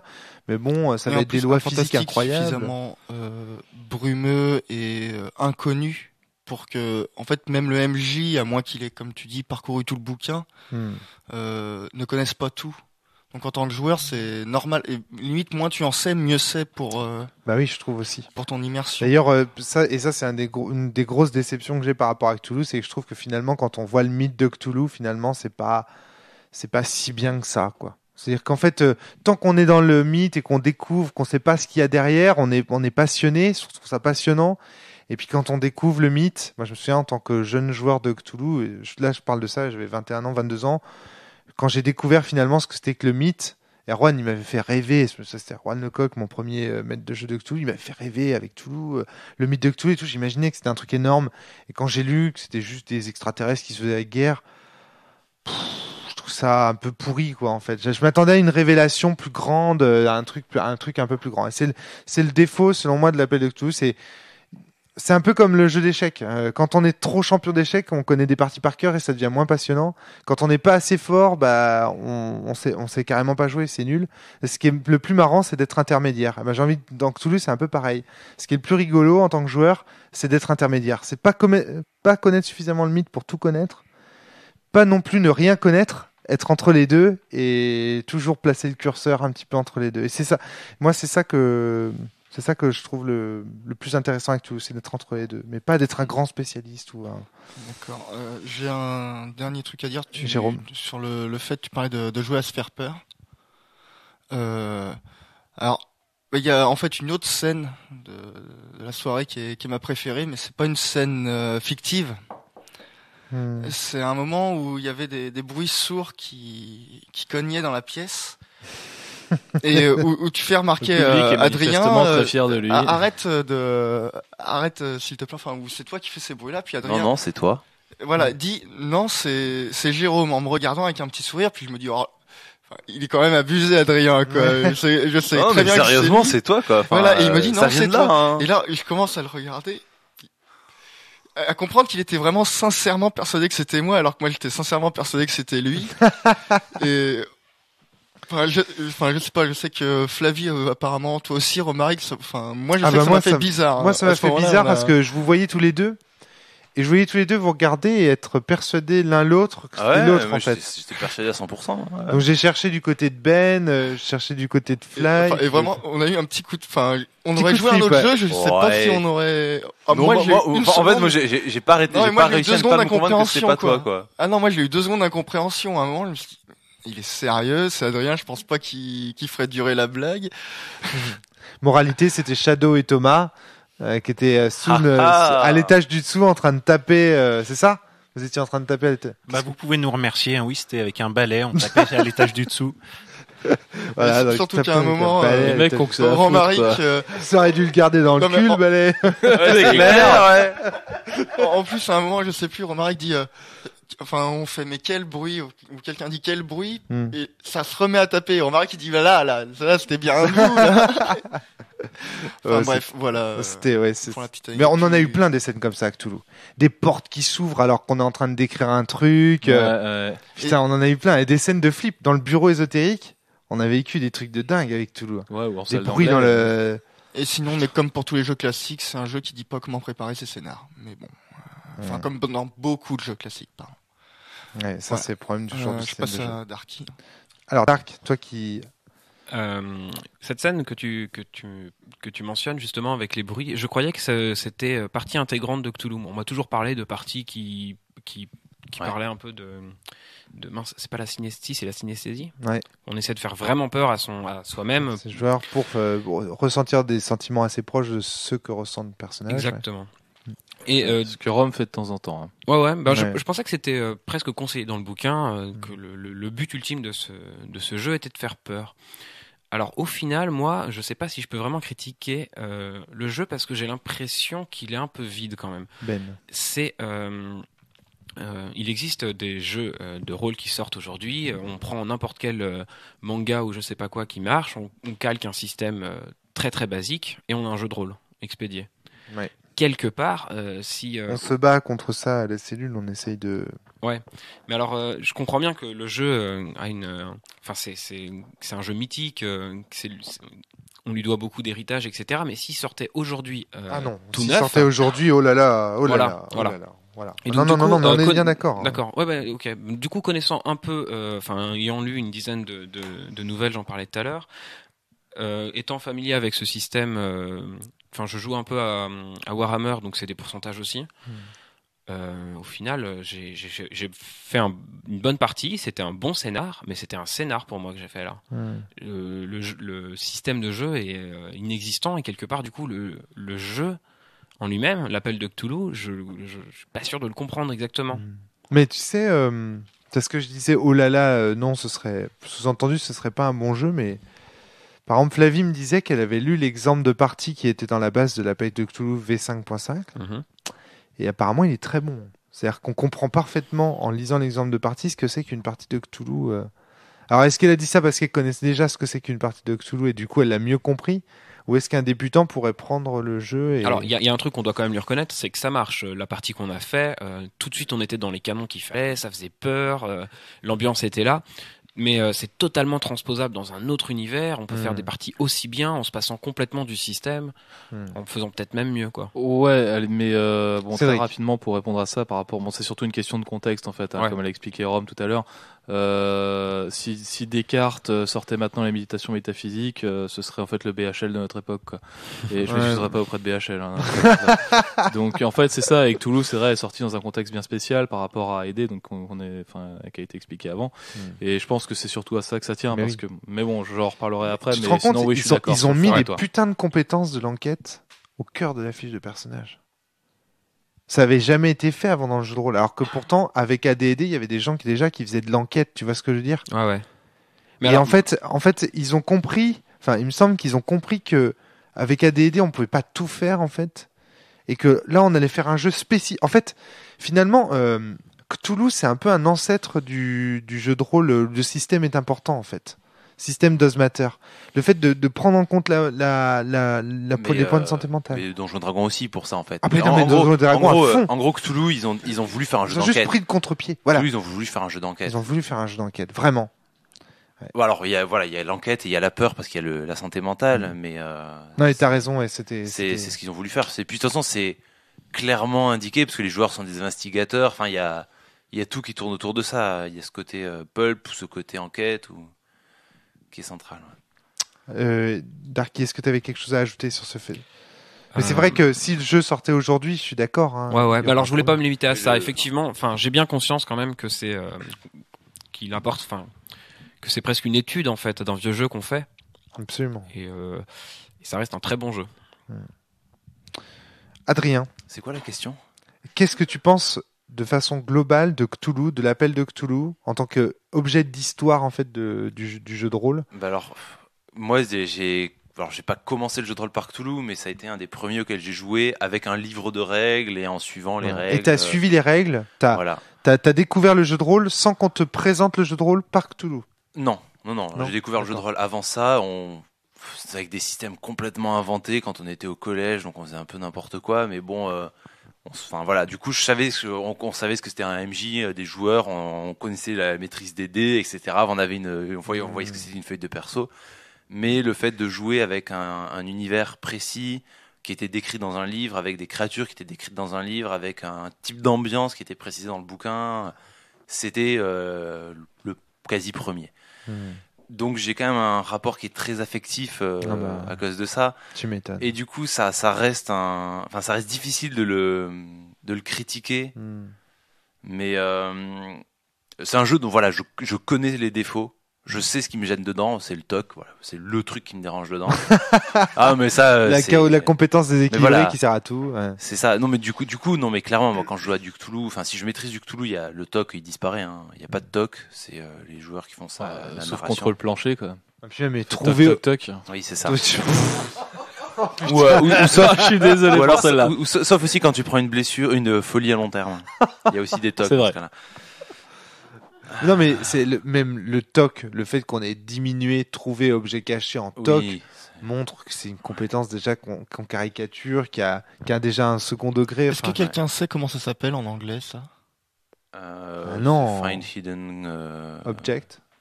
Oh, ça va être un truc comme ça. Un truc comme ça, c'est. Ouais, non, enfin, du coup, ouais, je suis curieux. Par contre, c'est vrai que les traducteurs français, quand ils ont choisi d'appeler ça TOC, enfin. Bah oui. Non, ils l'ont pas appelé TOC, hein, ils l'ont appelé Trouve Objet Caché. Oui, enfin, c'est écrit dans le livre, il me semble. Mais c'est une traduction assez mot à mot, il me semble, hein. Je dis peut-être des bêtises. Peut-être, alors, je sais pas, mais. Enfin, on a une vérification directe par le pouvoir d'internet, il me semble. Ouais, on en saura plus d'ici peu. Donc, sinon, comme mode critique au jeu, donc effectivement, c'est un jeu qui est facile à prendre en main. Qui est, voilà. Bah, c'est pour ça que les débutants, c'est le système descend, il est un peu maladroit. Alors qu'en général, quand je maîtrise, j'ai tendance à utiliser beaucoup de bonus-malus de circonstances. Ouais. Parce qu'en fait, le problème, c'est quelqu'un qui est électricien de métier, qui a 80 en électricité. Bon, bah, s'il doit changer une ampoule et qu'il doit faire un jet qui rate sur 80 ou plus, c'est pas normal. D'ailleurs, t'as vu, dans le scénar, j'ai pas hésité à vous dire, vous gagnez plus 20, plus 30. C'est Frédéric Sintès qui me disait, un chirurgien qui a 90% en chirurgie, médecine, etc. C'est une catastrophe. Non, c'est-à-dire qu'il rate une opération sur 10, ton chirurgien. Ouais, c'est une catastrophe, ouais.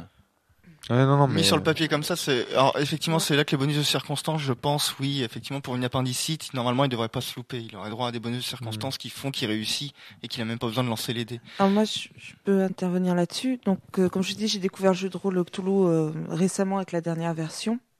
Et si je me trompe pas, dans la dernière version, justement, il précise bien. Oui, c'est plus que probable. Hein. Si on a affaire à un professionnel, il n'est évidemment pas essentiel de lui faire tirer les dés dans certaines circonstances. Ouais. Et il précise bien. Je trouvais que le jeu était bien fait, parce que moi je suis pas une spécialiste du jeu de rôle, donc j'en ai pas étudié beaucoup.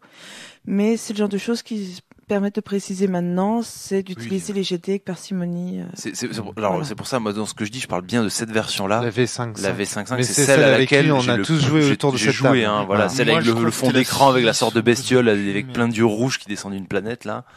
Ouais, c'était Azathoth qui était représenté. Je sais plus. Je sais pas, peut-être. Mais c'est vrai que moi c'est la version avec laquelle j'ai fait mes armes et. Mais du coup voilà, Cthulhu, je sais que c'est un jeu auquel j'aime jouer de deux façons bien distinctes. J'aime y jouer pour me faire peur.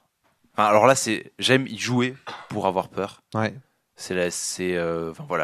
En fait j'aime être dérangé quand je fais du jeu de rôle d'horreur. C'est vraiment être des trucs hyper malsains, cultes. Je suis fan. Enfin voilà, ce genre de trucs. Voilà. Et il y a aussi l'aspect enquête, mais vu que le jeu est moins adapté, j'aime l'enquête qui sert de prétexte à l'horreur. D'accord. Voilà, clairement, mon scénar de base que j'adore, c'est la maison hantée. Voilà, la maison hantée où tu sais pas trop ce qui s'y passe, mais tu sais que tu vas devoir fouiller les pièces, tu vas devoir fouiller la cave, tu vas te retrouver avec du sang qui coule du plafond, des trucs qui sautent dans le mur. Ça marche du tonnerre, quoi. C'est trop bien. En fait, je pense que c'est le côté la maison hantée des fêtes foraines. Ouais. Qui est... un petit peu. Alors, sans aller dans le kitsch, parce que... Le côté kitsch, dit Shadow, parce que les autres étaient... Ouais, Shadow a dit le côté kitsch, mais effectivement, le côté kitsch un petit peu, mais pas tout le temps. Voilà, faut pas en abuser non plus. Ouais. C'est Yosei, alors du coup, toi qui vois ça un peu de l'extérieur aussi... Comme je l'ai dit, moi je suis pas bien habilitée à critiquer un jeu de rôle. C'est vrai que je suis un peu novice en la matière. Enfin, je joue beaucoup, mais... C'est pas parce qu'on est novice qu'on n'a pas le droit de critiquer. Oui, je sais, mais c'était mon premier scénar. Moi, j'avoue que je suis sur un petit nuage parce que ça fait des années que je rêvais d'y jouer. Donc, si j'avais une critique à faire, c'est que c'était bien, que je suis contente. Voilà. Et c'est déjà très très bien. Enfin, c'est super constructif. Quand un débutant se pointe et la première partie lui plaît, bah déjà t'as les trois quarts du boulot. Voilà, c'est ça. C'est comme une fille qui rit et t'es à moitié dans ton lit. Voilà.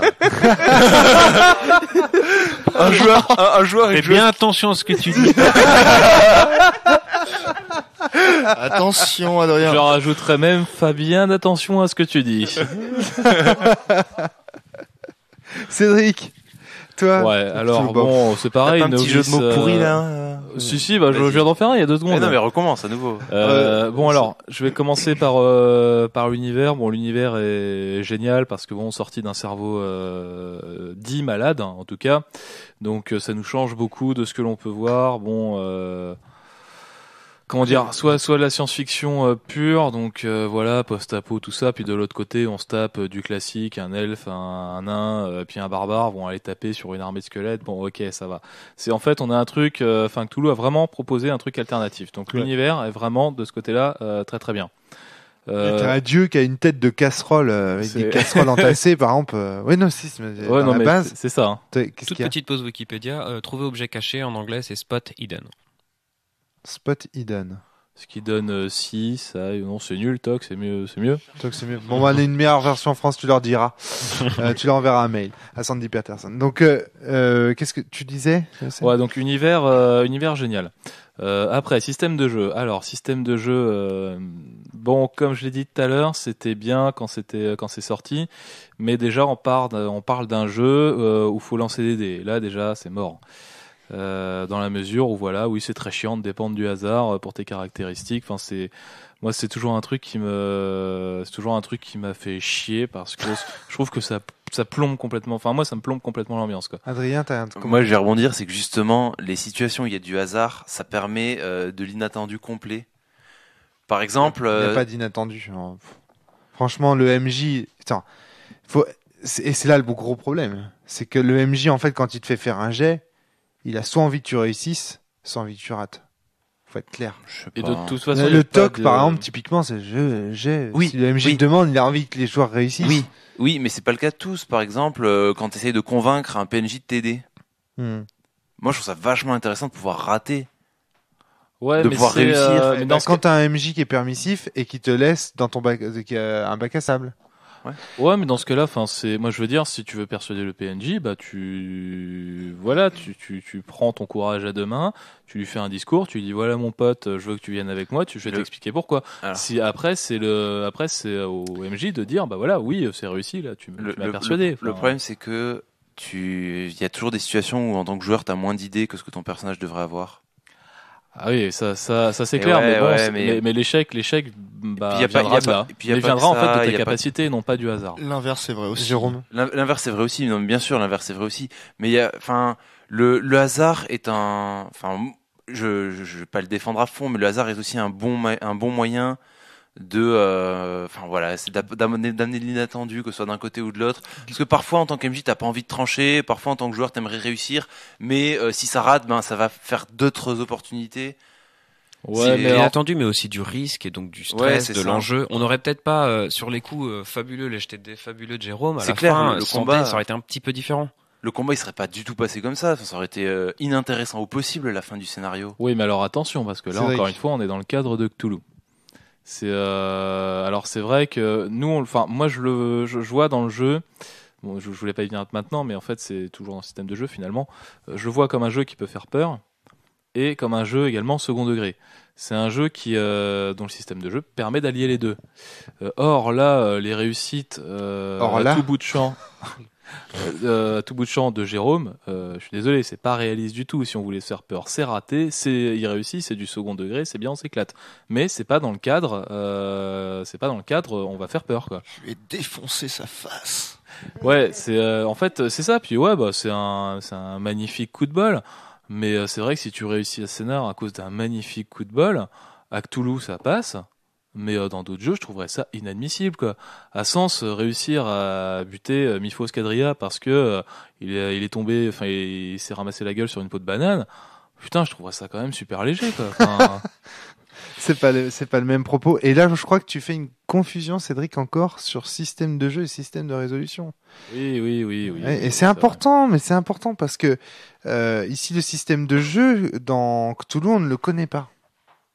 On ne sait pas en fait. On sait qu'il y a un MJ, on sait qu'il y a des joueurs, mais on ne sait pas vraiment quel est le rôle des uns et des autres. Et ça me semble... C'est-à-dire qu'on ne sait pas quand est-ce que le MJ doit faire appel au système de résolution, par exemple. Oui, voilà, d'accord, ok, c'est vrai. Autant pour moi, c'est le système de résolution qui est mis en cause et pas le système de jeu. Bah oui, parce que le système de résolution dont tu parles là. Oui. Ou plutôt la manière dont le maître de jeu l'amène, peut-être. Donc c'est un peu borderline. Ouais, la c'est manière évidemment dont les conflits vont se résoudre. Ouais, bah oui. Non, mais comme tout bonne distinction, système de jeu, système de résolution, il y a des flous et il y a des cas limites. Hein, je suis entièrement d'accord et j'accepte mon flou artistique là. C'est d'accord. Mais c'est vrai que c'est c'est old school. Moi je me suis fait beaucoup plus peur dans d'autres jeux que Cthulhu. Par exemple. Parce que dans Sens, simplement, il y a des moments qui peuvent être particulièrement horrifiques. Parce que des scénars à la Alien, quoi. Ouais, les scénars à la Alien. Après, on peut avoir peur pour d'autres raisons, mais les scénars à la Alien, par exemple, pourquoi ? Parce que ça dépend surtout de ta capacité à réagir au danger. Là, à Cthulhu, ce qui va se passer, c'est que t'as peur de mourir. C'est vrai, à des moments, si le scénario est bien fait. Mais je suis mort parce que j'ai fait un échec critique. Putain, super, la vache. Écoute, je remballe mes goals et puis je vais jouer à un autre jeu, quoi. Enfin, c'est voilà. Le côté arbitraire du dé est un peu comme Darky en fait. Ce soir, Ben, t'es mort d'une manière con. Voilà, quoi. 93, moi j'ai fait 89. Quoi. Alors, non, j'aurais pu tricher. Si j'ai bien compris, c'était plus ou moins autorisé d'interpréter sa folie de telle sorte à ce que ça aide ton personnage. Oui, là, il a clairement interprété sa folie de façon à se mettre en danger. Oui, mais... Oh si, t'as laissé les joueurs tricher tout du long. Oui, mais j'aurais pas accepté... Non, parce que je leur ai pas demandé de jet et ça pouvait pas causer des dégâts, par exemple. Dans ce cas-là. Par exemple, j'ai pas laissé Yosei tricher. Elle a couru dans le couloir. Sûr, mais quand elle était en état de fuite, elle a couru dans le couloir. Non, mais tu m'aurais autorisé à faire un truc beaucoup plus neutre, à savoir m'avancer tout doucement ou c'est ça. Non, mais c'est pas ça qui t'a tué en fait. Quand Darky a décidé d'interpréter que le coup de fusil qu'il avait libéré d'un tentacule était une agression contre lui pour aller sauter sur le PNJ avec un couteau. Là, il a provoqué sa mort. Sauf si Romaric estime qu'il m'aurait tué tout de suite après. S'il y avait pas eu ce PNJ, je veux dire, il s'était juste fait prendre par une tentacule et il crève. En fait, moi, je me prends ça, c'est l'expérience du Dr Crowley. À un moment donné, tu vas dans un couloir. Si tu vas dans le couloir là, il y a un monstre qui passe et il a l'effet de 1000 lames de rasoir sur ton corps. Et juste parce que t'es dans le couloir au mauvais moment. Parce que t'as fait un jet de merde en fait. C'est un des meilleurs scénars de Cthulhu au monde, l'expérience du Dr Crowley. C'est une super expérience de jeu. Mais voilà, t'as ce côté arbitraire dans Cthulhu, c'est vrai, il a raison. Parfois sur un jet de dés, tu crèves quoi. Et c'est un peu dégoûté parce d'où le côté, alors voilà, pour pas être dégoûté, je pense qu'il faut prendre ça du second degré. C'est pour ça que moi j'adore jouer à Cthulhu, parce que j'ai ce côté second degré. Bah ouais, je passe dans un couloir, bah je suis mort. Ok, bah moi ça me fait marrer quoi. C'est voilà, je trouve ça marrant. J'ai vécu une super expérience de jeu, parce que je rappelle que jouer avec Cthulhu, encore une fois, je trouve ça génial. Sinon, je demanderais pas autant. Mais c'est vrai que si tu prends ça dans un autre contexte, genre ouais, je vais faire une campagne, un truc, machin, sérieux. Putain, tu perds ton perso parce que t'as glissé sur une peau de banane, c'est chiant quoi. Moi, encore une fois, je pense que ce qui manque à Cthulhu, c'est son système de jeu. On sait pas ce qu'on doit faire en tant qu'OMJ. Il y a pas ce que disait Jérôme tout à l'heure sur comment on crée un scénar, c'est super important parce que du coup, ça veut dire que à Cthulhu, c'est un jeu qui permet qu'on puisse dire qu'il y ait des bons et des mauvais MJ. Au sens où, voilà, si. C'est certain. Si, clairement, il y a moyen de faire des parties de Cthulhu très très nulles, j'imagine. Ah oui. Sans trop forcer. Ouais. Je pense que c'est malheureusement valable pour tous les jeux de rôle. Non, alors même si ça se voit plus à Cthulhu, mais attention, parce que je pense que pour tous les jeux, c'est le troll de 4h du matin. Ouais, c'est ça. Non, je crois pas. Alors, on parlera dans un autre. Mais bon. J'avais une petite critique concernant les dés. Je sais pas si c'est vous qui jouez comme ça ou si c'est Cthulhu qui. C'est Cthulhu qui joue au dés. Hein. Non, ouais, ok. C'est il vous arrivait pas mal de fois de lancer les dés et puis de dire ce que vous alliez faire après. Donc c'est hop, vous lancez le dé. Ok, bah je vais fouiller. Ou alors, typiquement, moi je pensais qu'on balance ce qu'on veut faire et le MJ estime quel dé on doit lancer, quel carac on va être concerné, et nous demander de lancer. Non, en fait, le truc, c'est parce que vous connaissez très bien les mécaniques et que vous gagnez du temps. D'accord. C'est-à-dire que quand tu prends par exemple quelqu'un comme fouilles, Fly, c'est toc. Hein, voilà, donc, du coup, tu jettes ton toc, tu dis, au fait, j'ai fouillé, j'ai fait tant. Voilà. Tu gagnes du temps. Ouais, mais du coup, des fois, tu pourrais mieux expliquer à quel point tu fouilles et te faire gagner directement des trucs un peu. Il y a des fois où tu as des idées précises. Tu arrives dans un bureau, tu vas vouloir fouiller la poubelle pour trouver ce qu'il a jeté, vouloir fouiller les tiroirs. Puis il y a des fois, juste, tu arrives dans la cuisine et tu fais, je fouille quoi. Je fouille, je fais mon toc, voilà, j'ai raté. Le joueur d'après le fait, tout le monde le fait, voilà, parce que Cthulhu se base sur le toc, donc tout le monde fait son jet de toc, il y en a un qui réussit sur les 6. Ouais, c'est un peu la faille qu'on exploite. Ouais, voilà. C'est le côté jeu vidéo dont je parlais. Ouais, c'est ça, ouais. C'est des actions, effectivement. Des actions prédéfinies, en fait, quelque part. Je vais revenir sur le comme dans Maniac Mansion, tu sais. Exactement. Parler, prendre, utiliser. C'est un point and click. Voilà. Je vais revenir sur le troll rapide. Alors oui, quand je disais tous les jeux de rôle, non, c'est faux. C'est pas tous les jeux de rôle, en fait. Je pensais à tous les jeux de rôle dans lesquels les MJ ont une influence directe sur le jeu. Voilà, dès que le MJ le classique quoi. Ouais, le MJ a tous les pouvoirs. Voilà, où le MJ alors n'a peut-être pas tous les pouvoirs, mais a au moins le pouvoir d'interpréter les PNJ ou d'écrire les lieux ou et autre. les règles. Et voilà, là pour moi, oui, il y a le bon et le mauvais MJ, ça se voit, c'est pas seulement à Cthulhu, c'est dans beaucoup de jeux de rôle. Bon, il va falloir qu'on fasse des podcasts là-dessus hein. Mais t'as raison à part ça. Pour moi, selon moi, un bon et un mauvais MJ ne peut exister que dans un jeu dans lequel le système de jeu n'est pas clair. Oui, voilà, en fait, c'est pour ça que je voulais rectifier mon troll. Comme une grande majorité des jeux de rôle classiques, jusque dans les années 2000, étaient des jeux dans lesquels les systèmes de jeu n'étaient pas clairement explicités. Même passé les années 2000. Ouais, même passé les années 2000. Voilà, on se retrouve. Mais il y en a avant qui l'étaient. Et il y en a, il y avait avant. J'invite les gens qui n'ont jamais essayé à essayer Hurlement. Ouais. Qui dit clairement ce qu'il faut faire. Alors le système de résolution est bancal, mais le jeu en vaut la chandelle. Mais en fait, quand on a regardé l'autre jour, c'était pareil. On a regardé avec Vampire, c'est souvent un exemple qu'on cite sur la cellule comme jeu qui dit pas vraiment à quoi on joue et tout. Et l'autre jour, on a regardé dans une version de Vampire qui datait, vous savez, cette vieille base Vampire la Mascarade avec la rose dessus, la base verte là. Ouais. Et dedans, il y avait des exemples et tout, qui étaient assez clairs finalement.